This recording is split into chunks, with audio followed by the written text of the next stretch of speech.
pas prévu de présenter. Écoutez, Voilà. ce que je vous proposais, donc en tout cas, écoutez, merci à vous d'être présente. Donc on se retrouve en petit comité. Nous sommes les braves qui sommes passés à travers les vacances et la ligne 14 du métro, et on vous en remercie, parce que du coup, l'idée, c'était de lancer un petit événement ou faire un petit quelque chose qui est aussi un moment, enfin, qui se veut aussi un moment de convivialité et d'échange autour de deux ouvrages qui viennent de sortir chez IST. Et juste quelques petits messages. Donc, vous voyez le titre, donc ça tourne autour des territoires inclusifs. Alors, si je devais dire un petit mot, je commencerai quasiment en disant ces ouvrages vont avoir comme particularité d'être disponibles en français et en anglais. Et donc, vous verrez que j'ai amené, on n'a pas encore, on a les deux ouvrages en français, et puis on a le premier volume qui vient de sortir en anglais. En tout cas, on a reçu le livre, donc on pourra vous le faire passer en tant que tel. Donc, les ouvrages sont disponibles en français et en anglais. Il y a un petit avantage, un petit intérêt du coup pour les auteurs de ce point de vue, qui est effectivement que par rapport à un chapitre que l'on écrit, on a une valorisation dans les deux langues, ce qui permet quand même d'avoir une diffusion un peu plus importante. En français, c'est chez East, et en anglais, c'est chez East Wiley. Wiley étant le distributeur, étant, vous le savez peut-être, le plus gros éditeur scientifique mondial en termes de nombre de publications. C'est dans le groupe, enfin c'est même plus gros en l'occurrence que Elsevier, Springer, les grands éditeurs. Et ces deux premiers volumes, en plus, à titre personnel, avec deux amis, Florent Pralon et Carlos Siloreno, avec qui on a créé ici une chaire qui s'appelle Entrepreneuriat Territoire Innovation, on a créé chez IST une collection.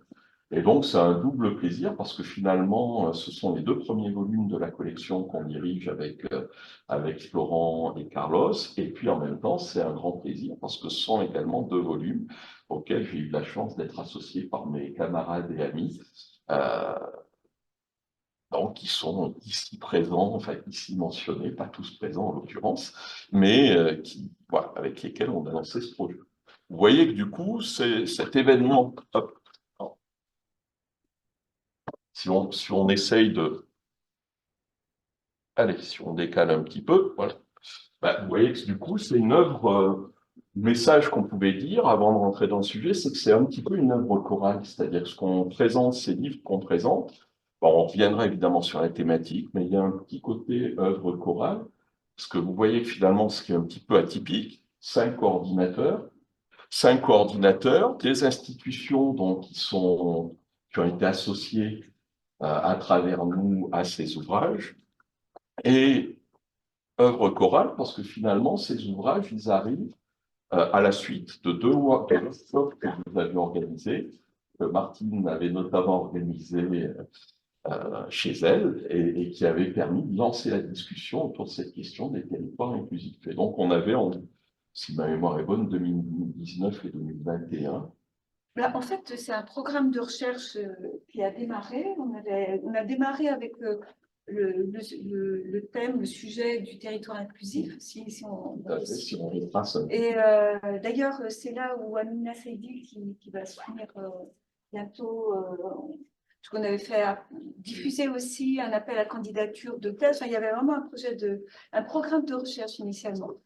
Et dans le cadre du programme de recherche, eh bien, il y a eu effectivement, comme tu le dis, on a organisé un workshop. Et souvenez-vous, c'est dire que quand même, là, on est content que ça sorte, ce livre, parce qu'on a démarré, il n'y avait pas encore eu de Covid, et on avait organisé notre premier workshop international, etc. Et on a même prévu que Doug McCabe, on avait organisé, on avait trouvé les budgets pour financer sa venue. On avait choisi la date en mai en se disant, voilà, ce sera bien qu'il puisse venir à Paris. Et patatrac, le Covid arrive et on a fait notre workshop en visio. Voilà. Je raconte les plaisirs de se retrouver. Et qui fait que, voilà, et le deuxième, il y a C'était le premier, on l'a fait en présentiel. Tout à fait. Ah, Chez le toi. tour. Ouais, Ah oui, oui, tu as raison. 2019, je pense. 2019. Tu le disais. Ah oui, tu as raison. Voilà. Tu as raison de Voilà. révéler. Et ensuite, on était en plein Covid et ensuite, on a Tu as raison, tu as raison. Là, je rappelle le timing, mais je suis passée un petit peu trop vite à ce deuxième, parce que dans ce cas-là, il y a plus que deux au niveau des thématiques qui ont été organisées. Mais vous avez raison, parce que le premier, en même temps, il y avait le LADIS qui était dans l'aventure, mais c'était vraiment un programme de recherche. Et il y avait pas que Pascal, c'est comme ça que Pascal Grenier nous a rejoint. Et effectivement, là, on avait fait dans une des salles de la faculté un premier workshop, effectivement. Mais le beau workshop, le deuxième, etc., d'ampleur différente, hein, puisque il y avait quand même, on voulait gravir encore un échelon, et c'est celui-là donc, qui m'a laissé plus de regrets finalement. Oui, le premier, c'était bien, on avait des géographes, il était aussi Tout à fait, interdisciplinaire. interdisciplinaire. Je suis dans une situation, je me rends compte de raconter les souvenirs comme quand on se retrouve en train Alors là, vous voyez, c'est et qu'on l'effet de se- la et discussion. qu'on se raconte nos aventures. Ah, tu te souviens quand on s'était retrouvés pour le workshop. Et c'est vrai que l'une des particularités quand même de ce programme, c'est au départ vraiment, c'était l'interdisciplinarité. Donc avec économistes, Pascal Grouillès est un économiste, il y avait des géographes sur cette problématique du territoire inclusif. Et voilà, l'envie comme ça de mobiliser toute une équipe de recherche sur ce thème. Et progressivement, alors maintenant, si on arrive à l'ouvrage, c'est vrai que l'ouvrage est plutôt un ouvrage qui est positionné en gestion. On a quelques personnes de disciplines différentes, mais on a surtout des personnes en sciences de gestion. Voilà, et l'ouvrage est sorti des présentations qui ont été faites et qui ont été ensuite complétées par d'autres auteurs sur ce thème. Et voilà. 2 volumes, c'est donc 2 volumes, 16 chapitres. Oui, et d'ailleurs, souviens-toi, au début, on voulait en faire qu'un. Tout à fait. Et c'est grâce à toi qu'on a trouvé un éditeur. Oui. Non, parce qu'on avait déjà le contenu, en fait. Ce qui est un petit peu prendre les choses à l'envers. Généralement, on a un projet, on trouve un éditeur, et puis après, on se lance. Et là, il y avait du contenu. Et donc, grâce à toi, tu nous as dit, eh bien, on peut y aller parce que j'ai cette collection qui se fait dans le cadre de la chaire et qui fait qu'on a pu donc inscrire ce projet dans ce cadre-là. Et au départ, on voulait faire, il y avait un seul, vous vous souvenez, le premier sommaire était un sommaire pour un seul volume. Et c'est l'éditeur qui nous avait demandé de le faire en deux. Il y avait trop de contenu, du coup. Voilà, pour la petite histoire, je ne sais pas, moi, c'est l'envie de Non, mais rentrer dans la petite raconter. histoire. Mais du coup, Oui. sur la question, c'est effectivement ça, c'est la question qui était importante, c'est cette idée de territoire inclusif. Alors voilà, le thème au départ, le titre n'était pas celui-là du livre et c'est l'éditeur, mais je trouve qu'il n'a pas eu tort. Je trouve qu'en simplifiant, enfin, je ne sais pas ce que vous en pensez. Écoute, je ne m'en souviens pas. C'était beaucoup plus compliqué. Il y avait les premiers workshops. Alors oui, bien sûr, le titre était plus compliqué, mais au départ, ton idée, parce que je crois qu'il faut qu'on salue le fait que c'est l'idée initiale, effectivement, Martine, c'était de travailler sur la combinaison des deux concepts, territoire et inclusion. Et on parlait de territoire et inclusion. On commençait comme ça. Et les premières réflexions, qui sont parties dans différentes directions, étaient celles-là. Et on était aussi sur des idées de dynamique territoriale inclusive. Donc il y avait aussi cette idée de dynamique qui nous paraissait importante et d'ailleurs qu'on retrouve dans le contenu du livre. On retrouve bien la logique de dynamique et d'interaction sur les territoires. Et donc, voilà. Mais c'était vraiment comme ça. Et puis, c'est vrai qu'à un moment donné, on a cherché des titres de livres compliqués et puis on est revenu à… C'est l'éditeur qui nous a dit, bon, je ne sais pas, qu'en pensez-vous, je pense qu'il n'a pas eu tort. Pour arriver à positionner l'ouvrage, le territoire inclusif, c'est bien plus clair. Quand on regarde les titres des livres, tu disais on est ancré en management, mais ça ne saute pas forcément aux yeux non plus. Non, c'est vrai. Et c'est bien comme ça. C'est bien comme ça parce qu'effectivement, on a des apports dans le livre de diverses personnes qui permettent une ouverture quand même, parce que on ne peut pas avoir seulement une approche managériale sur les territoires inclusifs.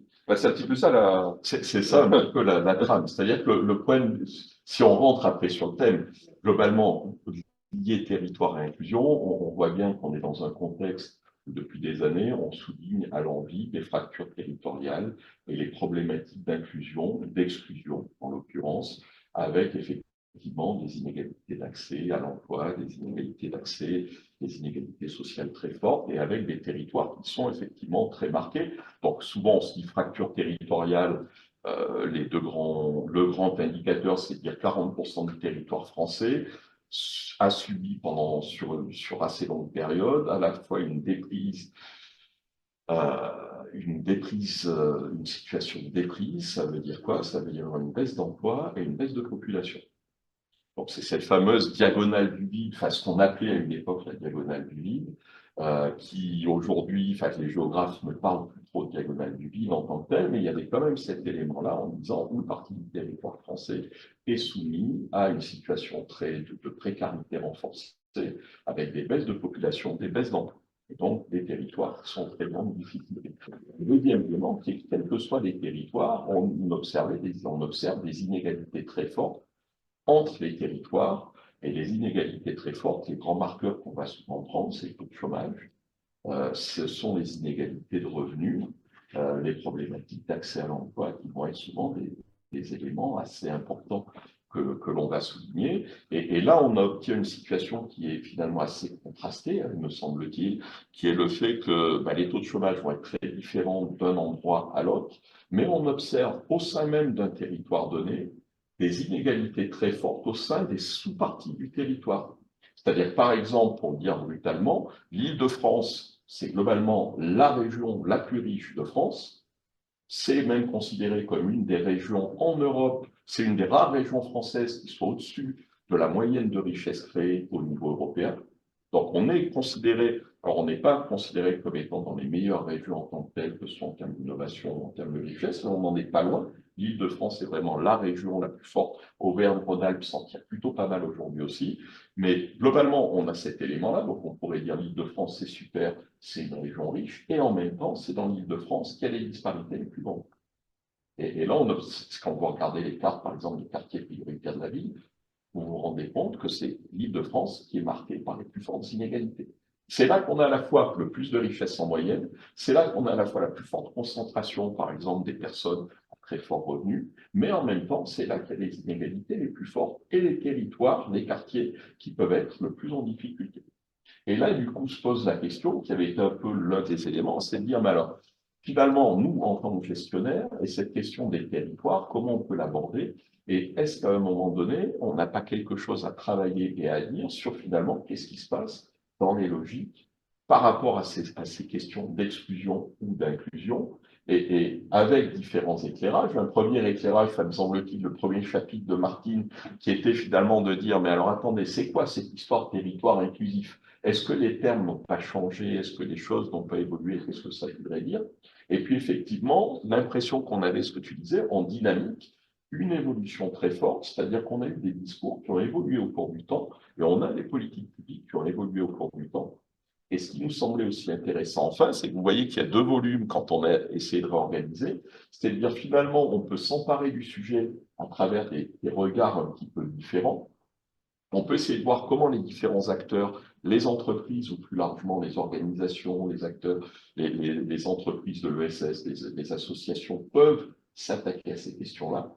Et puis en même temps, toute la question du contexte, des acteurs, des aspects institutionnels qui peuvent jouer plus ou moins sur ces problèmes. Voilà, enfin, un petit peu, pour amorcer un petit peu pas si c'est un bon cadrage, hein, mais en tout cas, ça pose un peu. Je trouve ça vraiment intéressant.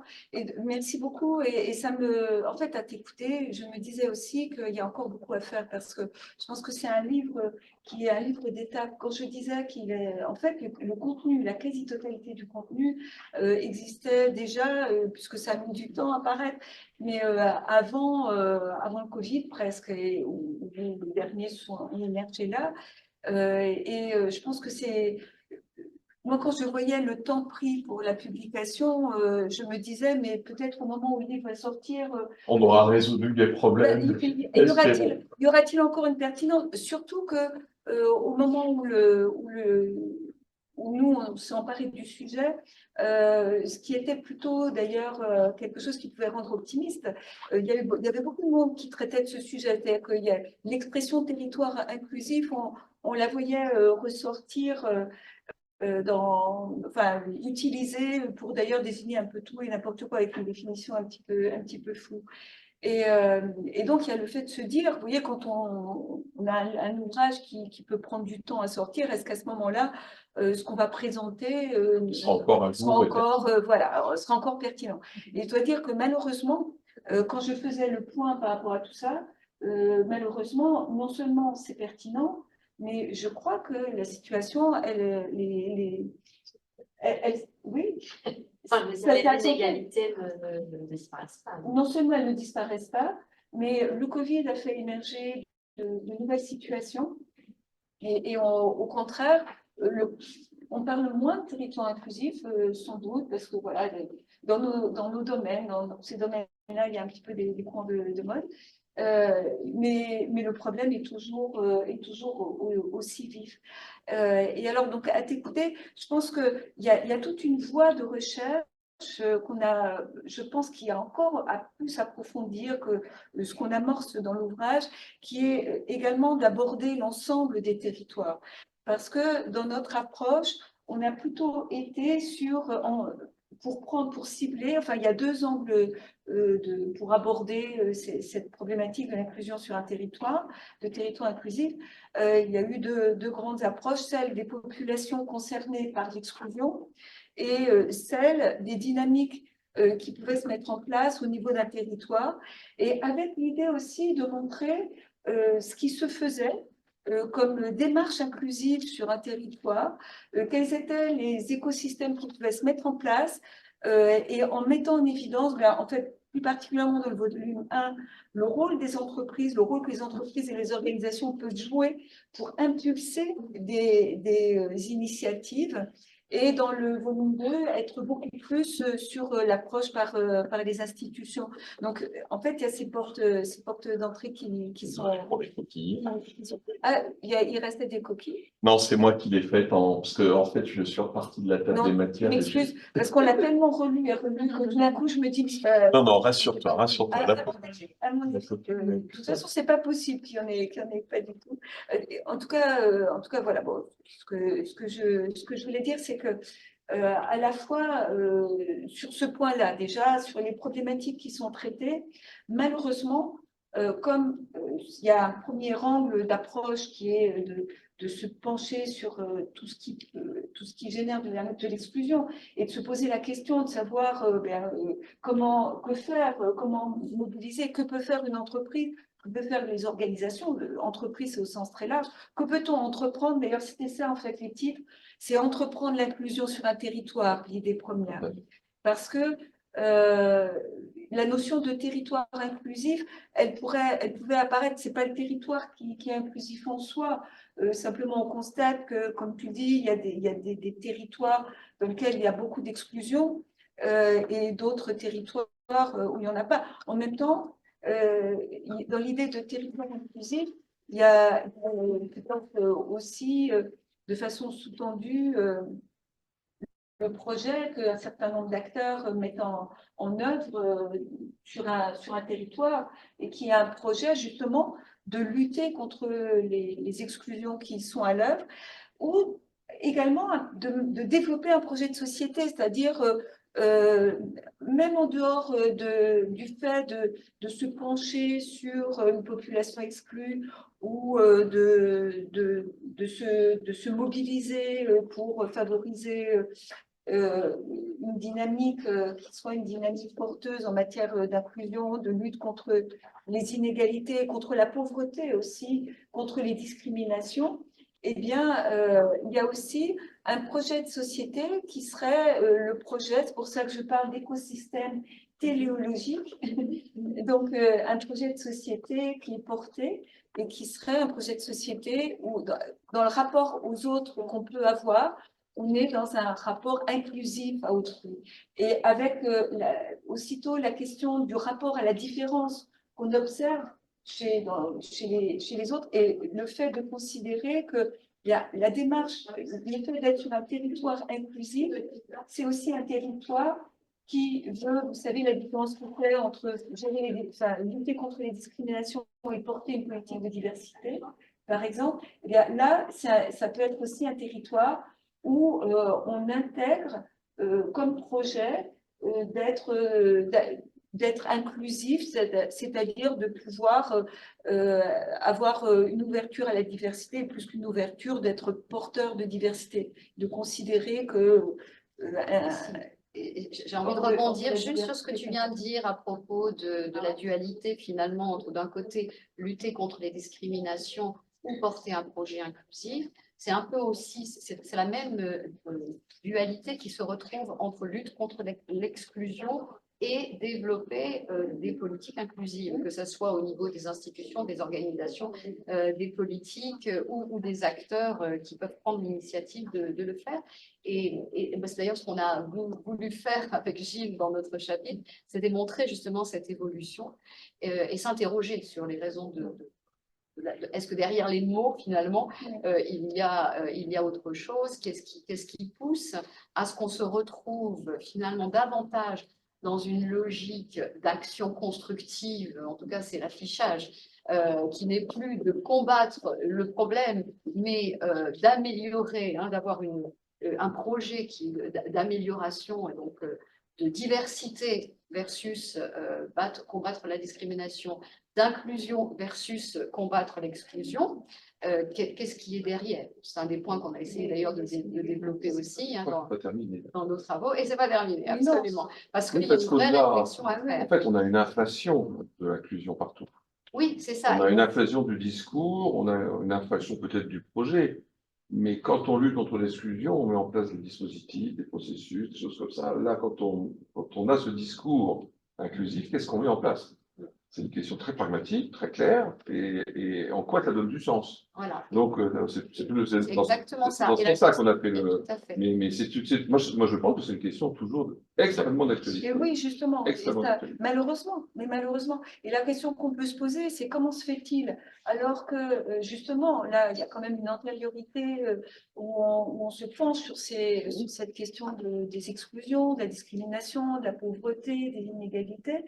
C'est quand même comment se fait-il que ça perdure autant, et voire même que des inégalités qu'on peut arriver à réduire ou une diversité qu'on peut arriver à développer. En fait, les discriminations, les inégalités se reconfigurent autrement et réémergent sous d'autres formes. Alors moi, il y a autre chose que je voulais dire aussi, c'est que il y a deux idées là qui me viennent, même pour essayer aussi de voir tous les travaux qui restent à faire et les pratiques et les actions qui restent à mener. Et la première idée, c'est que dans bien des cas, quand toi tu pointais qu'en Île-de-France, il y a beaucoup de richesses, mais aussi beaucoup de pauvreté et des inégalités très fortes. Tu montrais tu évoquais ça et c'est absolument important.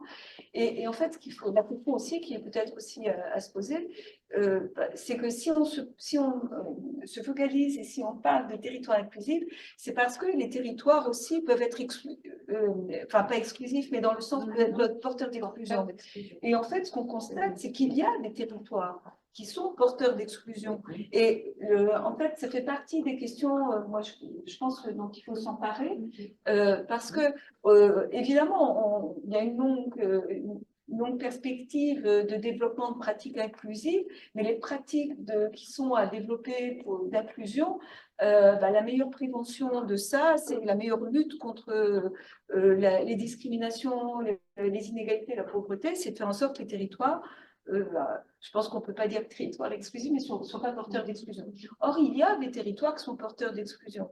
Et ça m'amène à une deuxième idée. Enfin, dans la partie que j'ai développée, j'avais un peu questionné tout ça. Je ne vais pas reprendre peut-être tous les éléments, mais à un moment donné, je pointais le fait que dans cette notion de territoire inclusif, il y avait dans sous-bassement un acte moral, une posture morale, de rapport à l'autre, de considérer qu'on a un rapport à la différence, ou justement le fait de poser des valeurs, de poser l'égalité, ce dont on parle depuis tout à l'heure.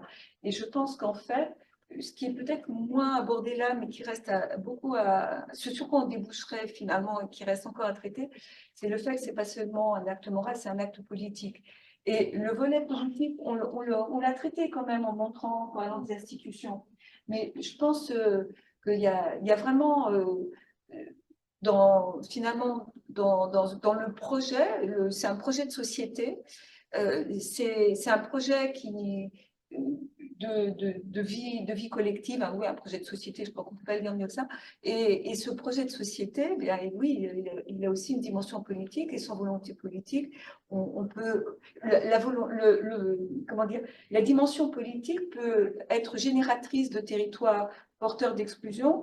Je pense qu'elle est aussi un socle important qui est qu'on ne doit pas ignorer, qui est important pour pouvoir développer des territoires inclusifs, quoi. Et c'est vrai que en relisant mon chapitre, j'ai beaucoup regretté de ne pas avoir... De pas avoir bouclé. Il y aura un volume 3 alors, peut-être.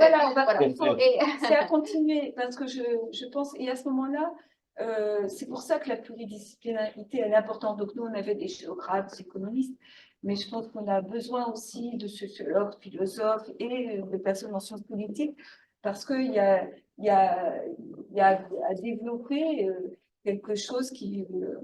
il y a toutes ces dimensions-là qui sont importantes. C'est vrai qu'un élément qui ressort et qui est aussi dans la logique de l'ouvrage et de la séparation en volume, en partie, il y a cet effet, vous voyez, qu'on peut avoir l'entrée finalement qu'on a prise au départ, c'est de parler de la question territoire inclusif en ayant une entrée par le côté, les réglementations, les institutions, les politiques, les projets qu'on va porter. Et en même temps, il y a effectivement tout cet aspect qui est que tous les acteurs peuvent eux-mêmes être porteurs et peuvent agir pour un certain nombre de choses. Et donc, ce qui est intéressant, c'est de voir aussi le fait qu'on n'est pas seulement dans des logiques où on a, comment dire, soit des effets de contexte, des effets de politique publique, on a aussi des choix et des stratégies d'acteurs qui vont essayer de porter les choses, qui parfois s'inscrivent dans un contexte de politique publique qui va favoriser les choses, et en même temps qui eux-mêmes peuvent être porteurs de valeur. Je pense, à la limite, pour faire parler nos amis parce qu'on on a nos amis, on a Renaud et on a Rama qui sont, on prend l'amitié d'être là à distance. Et c'est vrai que moi, il y avait si je me rappelle bien dans leur chapitre, il y avait toute la question des politiques de recrutement qui étaient présentes et comment effectivement un groupement d'économie sociale solidaire, si ma mémoire est bonne, finalement, mettait en place une politique, des éléments qui allaient permettre finalement d'avoir une meilleure inclusion. Non, il me semble, les amis. Bon, Et pas alors, du tout, pas du tout, tu te trompes de chaise. Non, non, Et là, je vais dire, désolé.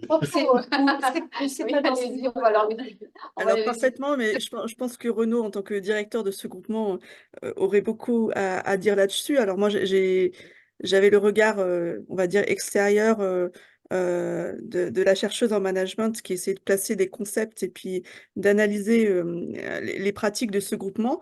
Et c'est vrai qu'en vous entendant parler, alors je trouve très, très pertinent ce découpage entre le rôle des entreprises d'organisation et le rôle des institutions et que finalement, tout ça, c'est complémentaire.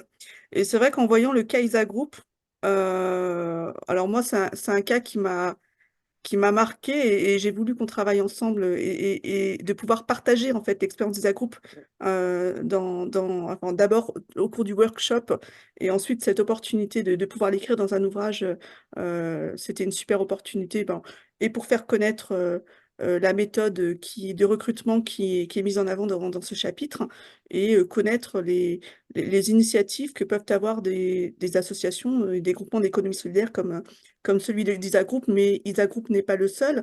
Alors Romain pourrait parler je pense, d'Air Service avec qui il a travaillé, il me semble.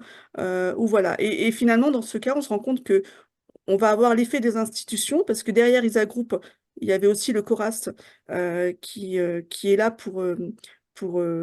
alors je ne vais pas dire de faire une contagion, mais pour sensibiliser et puis diffuser cette approche inclusive au niveau national.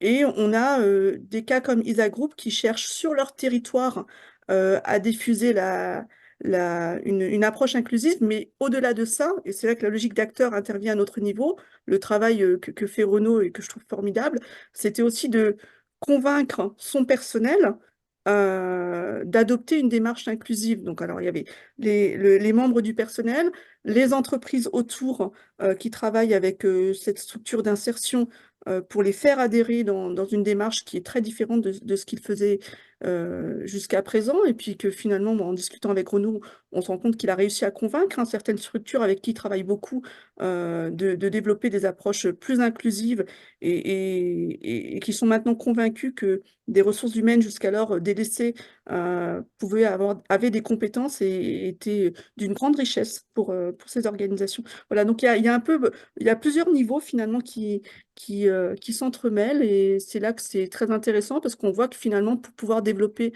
l'inclusion dans notre pays et puis bien au-delà, voilà, il faut agir à différents niveaux. Donc le challenge est très fort.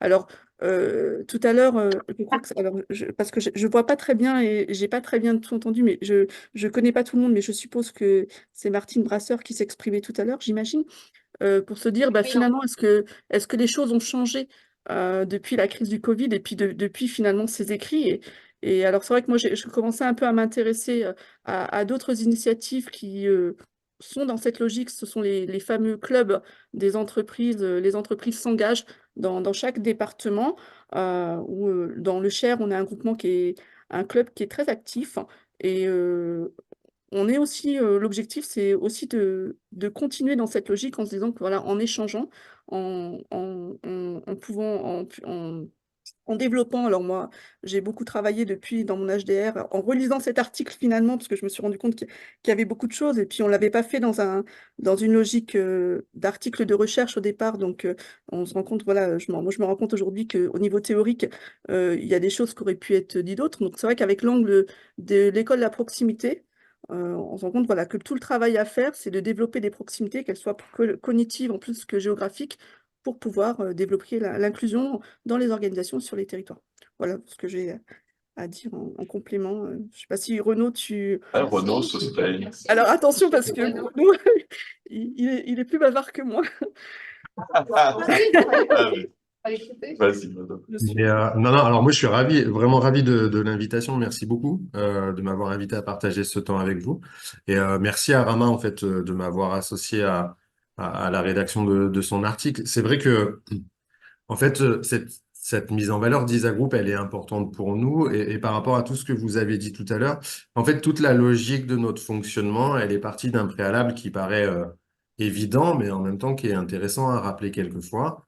C'est que le point commun qu'on a, c'est notre territoire, en fait. Puisque les personnes en recherche d'emploi, les entreprises, les institutions sont sur un même territoire. Et c'est pour ça que le titre, en tout cas, nous faisait bien résonance à la perspective qu'on souhaite impulser au sein d'ISA Group, parce qu'on a comme point commun ce territoire. Et derrière, il faut qu'on arrive à regrouper les forces vives du territoire pour les faire vivre ensemble et les faire fonctionner ensemble. Et tout le travail qu'on a mené, c'est comment on accompagne les entreprises à réfléchir autrement, peut-être, en tout cas à s'autoriser à appréhender les forces vives du territoire différemment. Nous, on est en zone très rurale, en fait, à Aubigny. Donc, les gens qui font le choix de vivre sur Aubigny, enfin, les gens qui vivent sur Aubigny, plutôt, pardon, c'est par choix. Et donc, ils partiront pas. Ce qui est très intéressant pour une entreprise, parce qu'il n'y a plus cette problématique de turnover, en fait. Par contre, quelquefois, il y a un delta avec les compétences. Et c'est ça, en fait, qu'on a essayé de construire. Et l'idée, c'est vraiment d'aller à la rencontre des acteurs économiques, de leur proposer de réfléchir différemment, de considérer les personnes en situation précaire comme des opportunités, en fait, sur le territoire, mais peut-être pas des opportunités répondant exactement aux besoins. Et donc, comment, à travers la formation, à travers la montée en compétences, j'arrive à faire résonance entre le besoin exprimé par l'entreprise et puis les compétences des chercheurs d'emploi.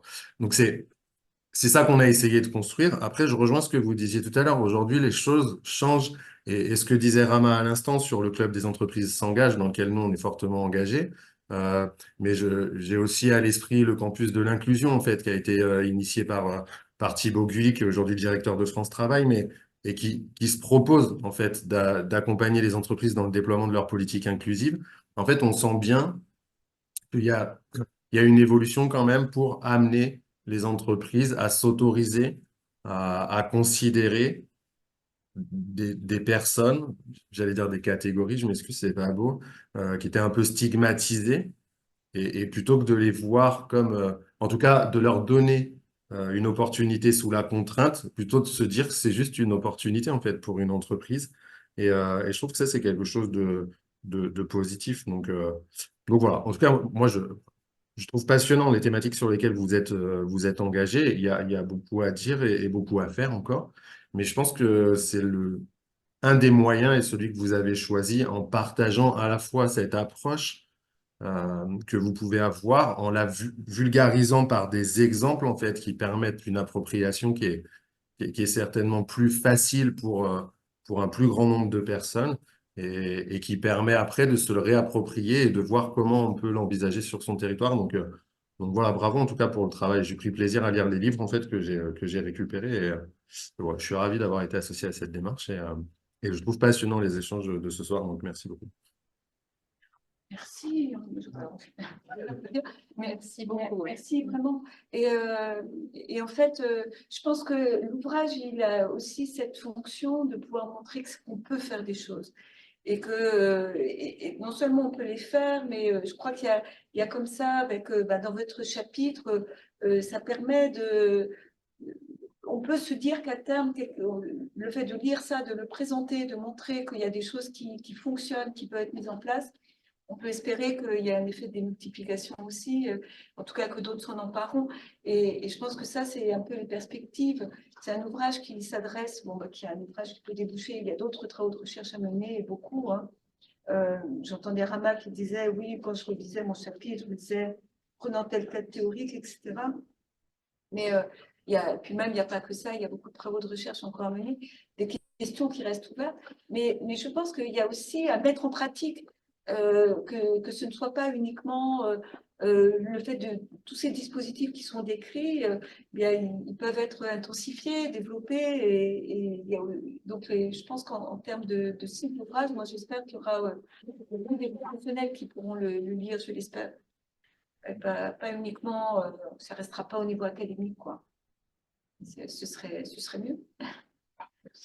Et c'est effectivement, tu as raison, c'est-à-dire qu'il y a un élément qui est important, c'est que on est, quand vous avez regardé un petit peu, on montre un petit peu le sommaire, les sommaires des ouvrages, c'est que vous voyez qu'il y a beaucoup je dirais, il y a quelques chapitres qui mettent en perspective, qui discutent vraiment les concepts, qui mettent en perspective l'évolution des politiques, et à côté de ça, il y a vraiment des chapitres qui vont permettre de rentrer sur le sujet par la présentation de pratiques, de cas, d'expérimentations qui sont conduites dans un département, là, avec Rama et Renaud, dans le cadre d'un groupement, dans des structures différentes, et ça permet du coup de montrer la diversité des pratiques, effectivement. Oui, qu'elles existent.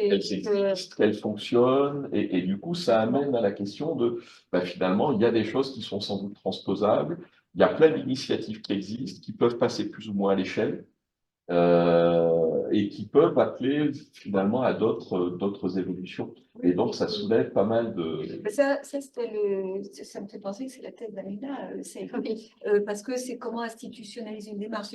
Dans tout le développement, c'est la phase d'émergence, de développement, etc. Et pour arriver à l'institutionnaliser, c'est vraiment une question de fond. Et je pense qu'en termes de travaux de recherche, il y a fondamentalement cette question-là qui est de voir, il y a des petites initiatives qui se mettent en place. Comment arriver est-ce qu'elles sont transposables? Est-ce qu'on peut les déployer? Enfin, si on parle de tout ce qui est institutionnalisation, et voilà.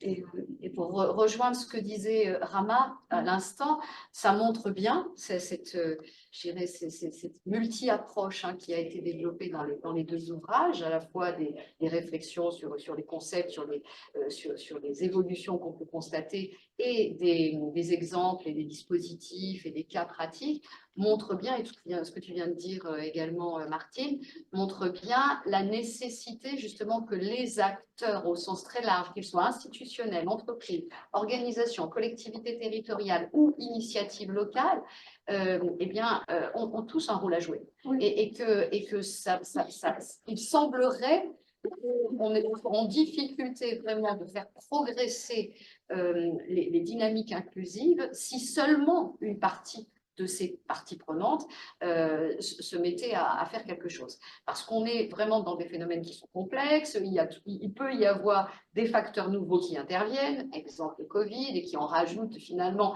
par rapport aux fractures, aux difficultés, aux formes d'exclusion ou de discrimination qu'on peut connaître. Et donc, c'est véritablement des perspectives qui ne peuvent être que multi-parties prenantes et qui ne peuvent pas être prises. Et donc, ça rejoint ce que tu disais sur comment les initiatives peuvent finalement conduire à des formes d'institutionnalisation et en sens inverse, en quoi l'institutionnalisation ne doit pas finalement conduire à devenir du projet artificiel ou du discours artificiel et qui ne retourne pas sur la valorisation des initiatives et des dispositifs. Donc on est vraiment là sur quelque chose qui est, je crois, au cœur de ce que montre notre travail collectif et qui est effectivement le fruit de tous ces regards croisés qu'on a pu faire. Et il y a encore beaucoup à faire. Et oui, mais il y a beaucoup. Oui, c'est vrai. Moi, en tout cas, c'est ce qui ressort, quoi. C'est vraiment un début. Et il y a tellement à faire, malheureusement. D'ailleurs, quelque part, malheureusement, par rapport à la situation telle qu'elle est, et je ne suis pas, moi, sûre que dans le temps qui s'est écoulé entre le début du programme, le lancement et aujourd'hui, la situation se soit améliorée. J'ai même le sentiment que ça a empiré, d'ailleurs. Mais voilà, enfin, ça fait partie des. Si on regarde, en même temps, on s'est penché quand on parle de territoire, on parle d'un territoire où on constitue, en France, en fait, la plupart quand même a été localisée là. Donc, si on a Duke qui nous a fait un bel article qui nous permet justement, où il y a quand même quelques approches plus larges. Sur la Corée aussi. Et il y a l'article sur les entreprises sociales en Corée. Exactement, il y a l'article sur la Corée. Donc on a quand même cette ouverture, mais enfin bon, globalement, on a plutôt quand même présenté, voilà, au niveau de la France. Et en fait, tu parlais des territoires, des inégalités des territoires, et ce que tu pointais était plutôt hexagonal. Et en fait, quand on regarde au niveau mondial, la problématique apparaît encore plus. Oui, voilà, et avec la nécessité, une urgence d'intervenir et d'agir sur tout ça. Et avec une dimension d'ailleurs qui reste dans les perspectives qui sont encore à développer, il y a aussi l'impact je pense qu'il pourrait être encore plus approfondi du dérèglement climatique qui a déjà commencé à générer des des effets qui ont un impact sur les inégalités qui existent pour la possibilité de faire face à ce dérèglement climatique. Et en même temps, on voit bien comment, au niveau mondial, quand je parlais de reconfiguration des inégalités, de reconfiguration de la situation de discrimination, etc., eh bien, on voit bien qu'au niveau mondial, la situation s'est encore aggravée, justement, avec toutes ces évolutions. Voilà, bon, c'est un petit message d'optimiste, là. Et encore, je ne vous ai pas parlé des conflits. On a d'autres auteurs là, soit en ligne, soit parmi nous. Là, on a la chance d'avoir des personnes qui sont venues, donc je ne sais pas si. Alors, présentez-vous peut-être.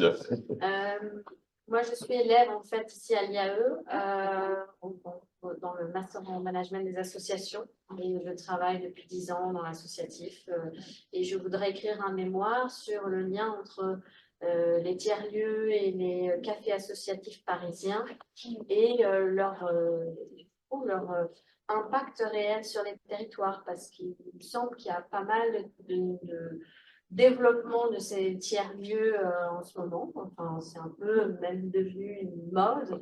Il y en a qui fonctionnent super bien, d'autres qui peuvent peut-être être je critiquais pour certaines, voilà, pour reproduire parfois certaines exclusions, quoi. Donc, voilà. Donc, c'est un peu ça que je veux aller analyser et voir comment. Et comment vous définissez un tiers-lieu? Justement, Thierry, tu as travaillé là-dessus. Non, parce Vous qu'on a avez écrit un travaillé papier, là-dessus, mais c'est ce qui me on ne se semble. rappelle plus tous les deux où on l'a publié. Mais oui, Ah, mais Il y a vous avez- je suis en train de me dire, Je effectivement, que cherche j'ai lu quelque de la chose matière, donc ça On m'intéresse. a écrit un truc qu'on J'ai avait vu quelque chose présenté de- à New York. Non, c'est une présentation que vous avez faite, je vous ai lu sur le tiers-lieu. Sur les tiers-lieux. Alors, Voilà. Je sais pas où on l'a publié. Avec pas les ce soir-là. exemples au niveau des IBI, Oui.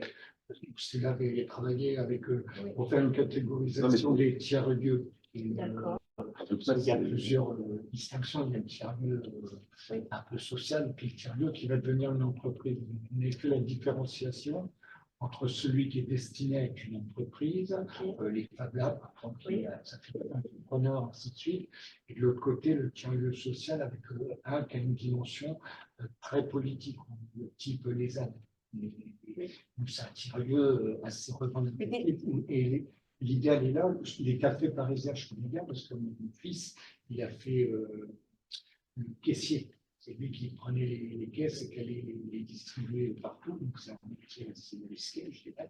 Et je ne sais pas s'il y a vraiment un impact. Parce que de ce qu'il me racontait, pour ça j'écoutais avec intérêt ce que vous disiez, de ce qu'il me racontait, on sent que c'est une façon de faire. C'est chez toi qu'on a fait ça. Dans le bouquin résilient, enfin, c'est un truc en anglais. Mais alors, Sustainability. Oui, c'est voilà, c'est voilà, ça. On s'appelle plus publicité gratuite. Et donc, c'est pour ça que c'est un sujet intéressant. Ça, je vais te demander, alors, lequel c'est. Il vient de le retrouver, imagine-toi. Alors, Stéphane Martin attend toujours la définition Oui, du voilà. tiers-lieu. Ah, Attention. Je Là, on va peut-être pas disserter, mais il y en a pour un moment. Hein, parce que Mais franchement, ça part dans tous les sens. C'est entre le travail, qui est un lieu de socialisation, la maison, et c'est justement tous les lieux qui sont institués où tu peux te rencontrer, créer du lien social. Donc, c'est un des moyens qu'on utilise pour justement Après, il y a des catégorisations différentes. les gens qui ne bossent pas et qui n'ont pas les SDF, ils n'ont ni travail, ni logement, il faut leur trouver un lieu pour les inclure. de société. Oui, c'est. Mais il y en a tout un tas maintenant. Des Oui, oui, il y a tiers-lieux, Bah, C'est un terme qui a été récupéré par la politique aussi, par il y a l'institutionnalisation, il y a le comme ça, soutien la de politique cas, aussi, c'est vaut mieux mettre de côté. Non, c'est pas ça, mais Bah, je veux bien vos coordonnées, comme ça je. la pérennité d'un tiers-lieu, son évolution, c'est un vrai sujet. Oui, Parce que c'est pas parce que tu subventionnes un Fab Lab que ça va forcément être pérenne, quoi. bien sûr. Ni que ça va remplir une fonction. Et donc, Ah non, non, non, c'est simplement qu'en France, en tout cas, on utilise ce mot un peu à tort et à travers. Et ben, c'est parfait. C'est bon. Maintenant, vous pouvez lui écrire. merci. D'ailleurs, on va présenter. On présente à la SPA la suite de ça, d'ailleurs, bientôt, au mois d'avril. Ben oui, il y a un Absolument. Ce que j'ai mis dans ma biblio, mais j'ai mis que le titre, parce que je ne sais pas où il est publié. Parce que j'ai demandé à Claire, elle m'a dit ça, si on l'a publié. Donc, Resilient and Sustainable City, Voilà. édité par Zahir Alam, Didier Chabot, Catherine Gall, Carlos Moreno, Florent Prat. Voilà. Et donc, c'est chez Mais c'est un projet très connexe avec celui-là, en fait. Hein. Mais oui, mais Quand tu regardes ce qui a été oui, produit, ça s'entend. c'est vachement. Ça s'entend. Et nous, on a publié Résilience aussi d'un autre côté, je sais pas le web. On va faire la deuxième tome bientôt. En fait, on tourne autour de concepts qui sont extrêmement connectés les uns aux autres par rapport à ce que tu disais, Martine, finalement. Et donc ça, c'est intéressant. Et c'est vrai que c'est amusant parce que si on prend la chaire qui est donc entrepreneuriat, territoire, innovation, dont je m'occupe avec Carlos Moreno et Florent Pralon, l'idée c'est de travailler donc. Moi, je suis en entrepreneuriat, Carlos, c'est territoire, Florent, c'est plutôt innovation, mais on se retrouvait tous les trois autour de cette question des territoires. Et du coup, soit avec une logique entrepreneuriale, et on a toute la veine de travaux qu'on a fait, et j'ai aussi bossé alors, sur plutôt le côté coworking avec Philippe Hénaud et Nathalie Crozet. Et en même temps, autour de l'entrée urbaine, Carlos a développé un concept qui s'appelle la ville du quart d'heure, en disant les villes doivent être pensées comme étant des villes polycentriques, où on accède aisément aux services, etc. Et donc, finalement, en mettant en place des moyens pour pour qu'on améliore finalement l'accès aux services urbains sans avoir à faire des mobilités contraintes très fortes. Et on voit quand on a cette entrée-là, ben on combine un petit peu les deux, parce que du coup, penser une ville qui soit finalement, qui permette une meilleure qualité de vie autour de cette idée qu'il faut que la ville ait plein de services accessibles, ça pose la question du fait de dire, mais finalement, est-ce qu'on peut continuer à travailler dans une logique où, comme actuellement, on a la moitié de la population active de France qui converge en gros sur 5% du territoire quasiment tous les jours. Et donc, avec tout le cortège de bouchons, d'embouteillages, de pollution, d'effets négatifs qui en ressortent. Et est-ce qu'on peut continuer à faire ça, ou est-ce qu'au contraire, il faut penser des évolutions? Des évolutions, on peut les penser en mettant au cœur les élus, les collectivités qui vont essayer de pousser pour trouver, pour développer des logiques un peu plus locales, un peu plus de décentralisation. Et en même temps, l'un des éléments qui va jouer, c'est toute cette idée de tiers-lieu, de coworking, de façon de penser un travail qui peut devenir un travail à distance. Mais sachant que dans le travail à distance, dans le télétravail, on voit bien que l'une des difficultés qu'on a, c'est est-ce qu'on est obligé d'être chez soi? Ou est-ce qu'au contraire, à un moment donné, on ne va pas aller dans des lieux qui seront donc des tiers-lieux ou des coworking, qui seront à proximité, qui permettront finalement d'être dans un environnement qui n'est pas notre domicile, dans lequel on n'a pas obligatoirement les pièces qui vont bien, les équipements qui vont bien, etc., et qui permettra de travailler un peu différemment, tout en étant dans un contexte où on pourra quand même interagir localement avec des personnes. Oui, parce que l'un des effets du télétravail sur le domicile avec le Covid, voilà, c'est l'isolement social, la rupture du lien social. Ça existe depuis très longtemps, bien avant qu'on les appelle des tiers-lieux. Par exemple, dans les Ardennes profondes, à Vouziers ou dans le coin, se sont créés des endroits comme ça pour des gens qui n'avaient, non seulement ils n'avaient pas forcément la place, mais ils n'avaient pas non plus envie d'être dans leur domicile. Oui, absolument. Et on a eu comme ça des postures qui se sont implantées pour des gens qui faisaient du travail à distance. Alors c'était le téléphone à l'époque ou des choses comme ça, mais ça existe depuis vachement longtemps. Ce qui est récent, c'est d'appeler n'importe quel lieu tiers-lieu, en fait. Un peu, c'est un petit peu, hein, franchement. Et donc, je disais la définition, il y a toute une partie du travail à faire parce que c'est très compliqué. Alors, il faut prendre, je pense, moi, qu'il faut déjà se fixer un cadre au départ. Dire, voilà. Parce que c'est une expression qui a été utilisée un peu pour n'importe quoi. Alors qu'en fait, l'idée que tu viens de développer, l'idée existe depuis longtemps, finalement. Hein, et ça fait longtemps que dans certains endroits, on se sont créés comme ça, ont émergé des bureaux partagés. Alors on appelle ça bureaux partagés très souvent. Oui, effectivement, tu as raison. J'avais juste une petite question, c'était, puisque vous l'avez publié en anglais, comment vous l'avez traduit en anglais tiers-lieu? Ah oui. Soft place. C'est nous, c'est le nom bien habituellement. Parce que parmi les premiers qui ont écrit sur le sujet, mais dans le sens du collaboratif et avec le culturel et tout ça, ça se passe sur la base d'expérience californienne d'ailleurs. Et c'était dans la mouvance d'Illich et compagnie, c'est pour ça. Et donc ils ont repris le terme soft place, tiers-lieu. En fait, c'est inverse, c'est-à-dire que c'est en France qu'on a pris. C'est en France qu'on a pris la traduction de Soft-Place, en fait. D'accord. Et en lui donnant, comme notre chef d'État, un sens beaucoup plus politique. En fait, c'est toutes les friches industrielles, ça correspond à Quartier parisien. Les friches, on ne sait pas, c'est un terrain qui ne sert à rien, on l'occupe et on fait la manifestation. Alors, soit c'est avec des buts politiques, soit c'est des friches culturelles où ils ont fait des expositions. Dans le domaine du culturel. L'expérience à Nantes et tout ça, c'est les friches. C'est des tiers-lieux, c'est-à-dire un lieu où on produit autrement que… Oui, en fait, les inspirations, parce qu'il y a plusieurs inspirations. Il y a l'inspiration du travail, dont on parlait. Il y a aussi l'inspiration des groupes qui se réunissent par rapport à des événements ou des expressions culturelles. Ça vient directement des USA. C'est typiquement le genre de truc. Enfin, ça a été inspiré par ce qui se passait. Et on retrouve ça aussi. Mais alors, c'est pas du tout des tiers-lieux d'une même nature. Et puis le troisième, peut-être si j'avais une catégorie, c'est des tiers-lieux qui sont complètement téléguidés par des villes, des municipalités qui font des Fab Labs ou qui font des machins comme ça, qui financent tout, qui mettent un animateur là-dedans et qui appellent ça un tiers-lieu. Alors que franchement, c'est un centre culturel ou un centre Oui, de c'est choses. un tiers-lieu. Mais bon, c'est pas la même nature. C'est Hein. pas la même nature. Mais effectivement, et tu vois, dans le truc, c'est vrai qu'il y a le point de départ qui est finalement tiers-lieu, c'est pas le bureau, c'est pas le Pas la domicile. maison, Et voilà. donc, à ce côté-là, où on se dit finalement, ce sont des espèces de lieux tiers, des lieux un peu différents, et on a vu à part se multiplier des initiatives qui relèvent un petit peu de ça, et ça a soulevé la question de la catégorisation. Absolument. Et alors, moi, je pense toujours à une thèse dans laquelle j'avais été, c'était la thèse de Julie Fabry, qui avait travaillé, donc Fabry et Fab, de BRI, qui a travaillé sur ces questions-là et qui avait effectivement été dans des tiers-lieux, dans des coworking. Et donc, elle est plutôt sur le côté coworking en tant que tel, en disant finalement, contrairement à ce que disent Oldenburg, ce sont des lieux pensés autour du travail pour apporter un ensemble de prestations. Et elle avait travaillé, enfin, elle avait différentes perspectives. Donc, elle a essayé de réfléchir à des catégorisations pour dire finalement comment on pourrait y voir un peu plus clair dans toutes ces catégories-là. Et puis, elle avait aussi montré les stratégies d'entreprise qui sont possibles avec certaines entreprises qui deviennent quasiment itinérantes.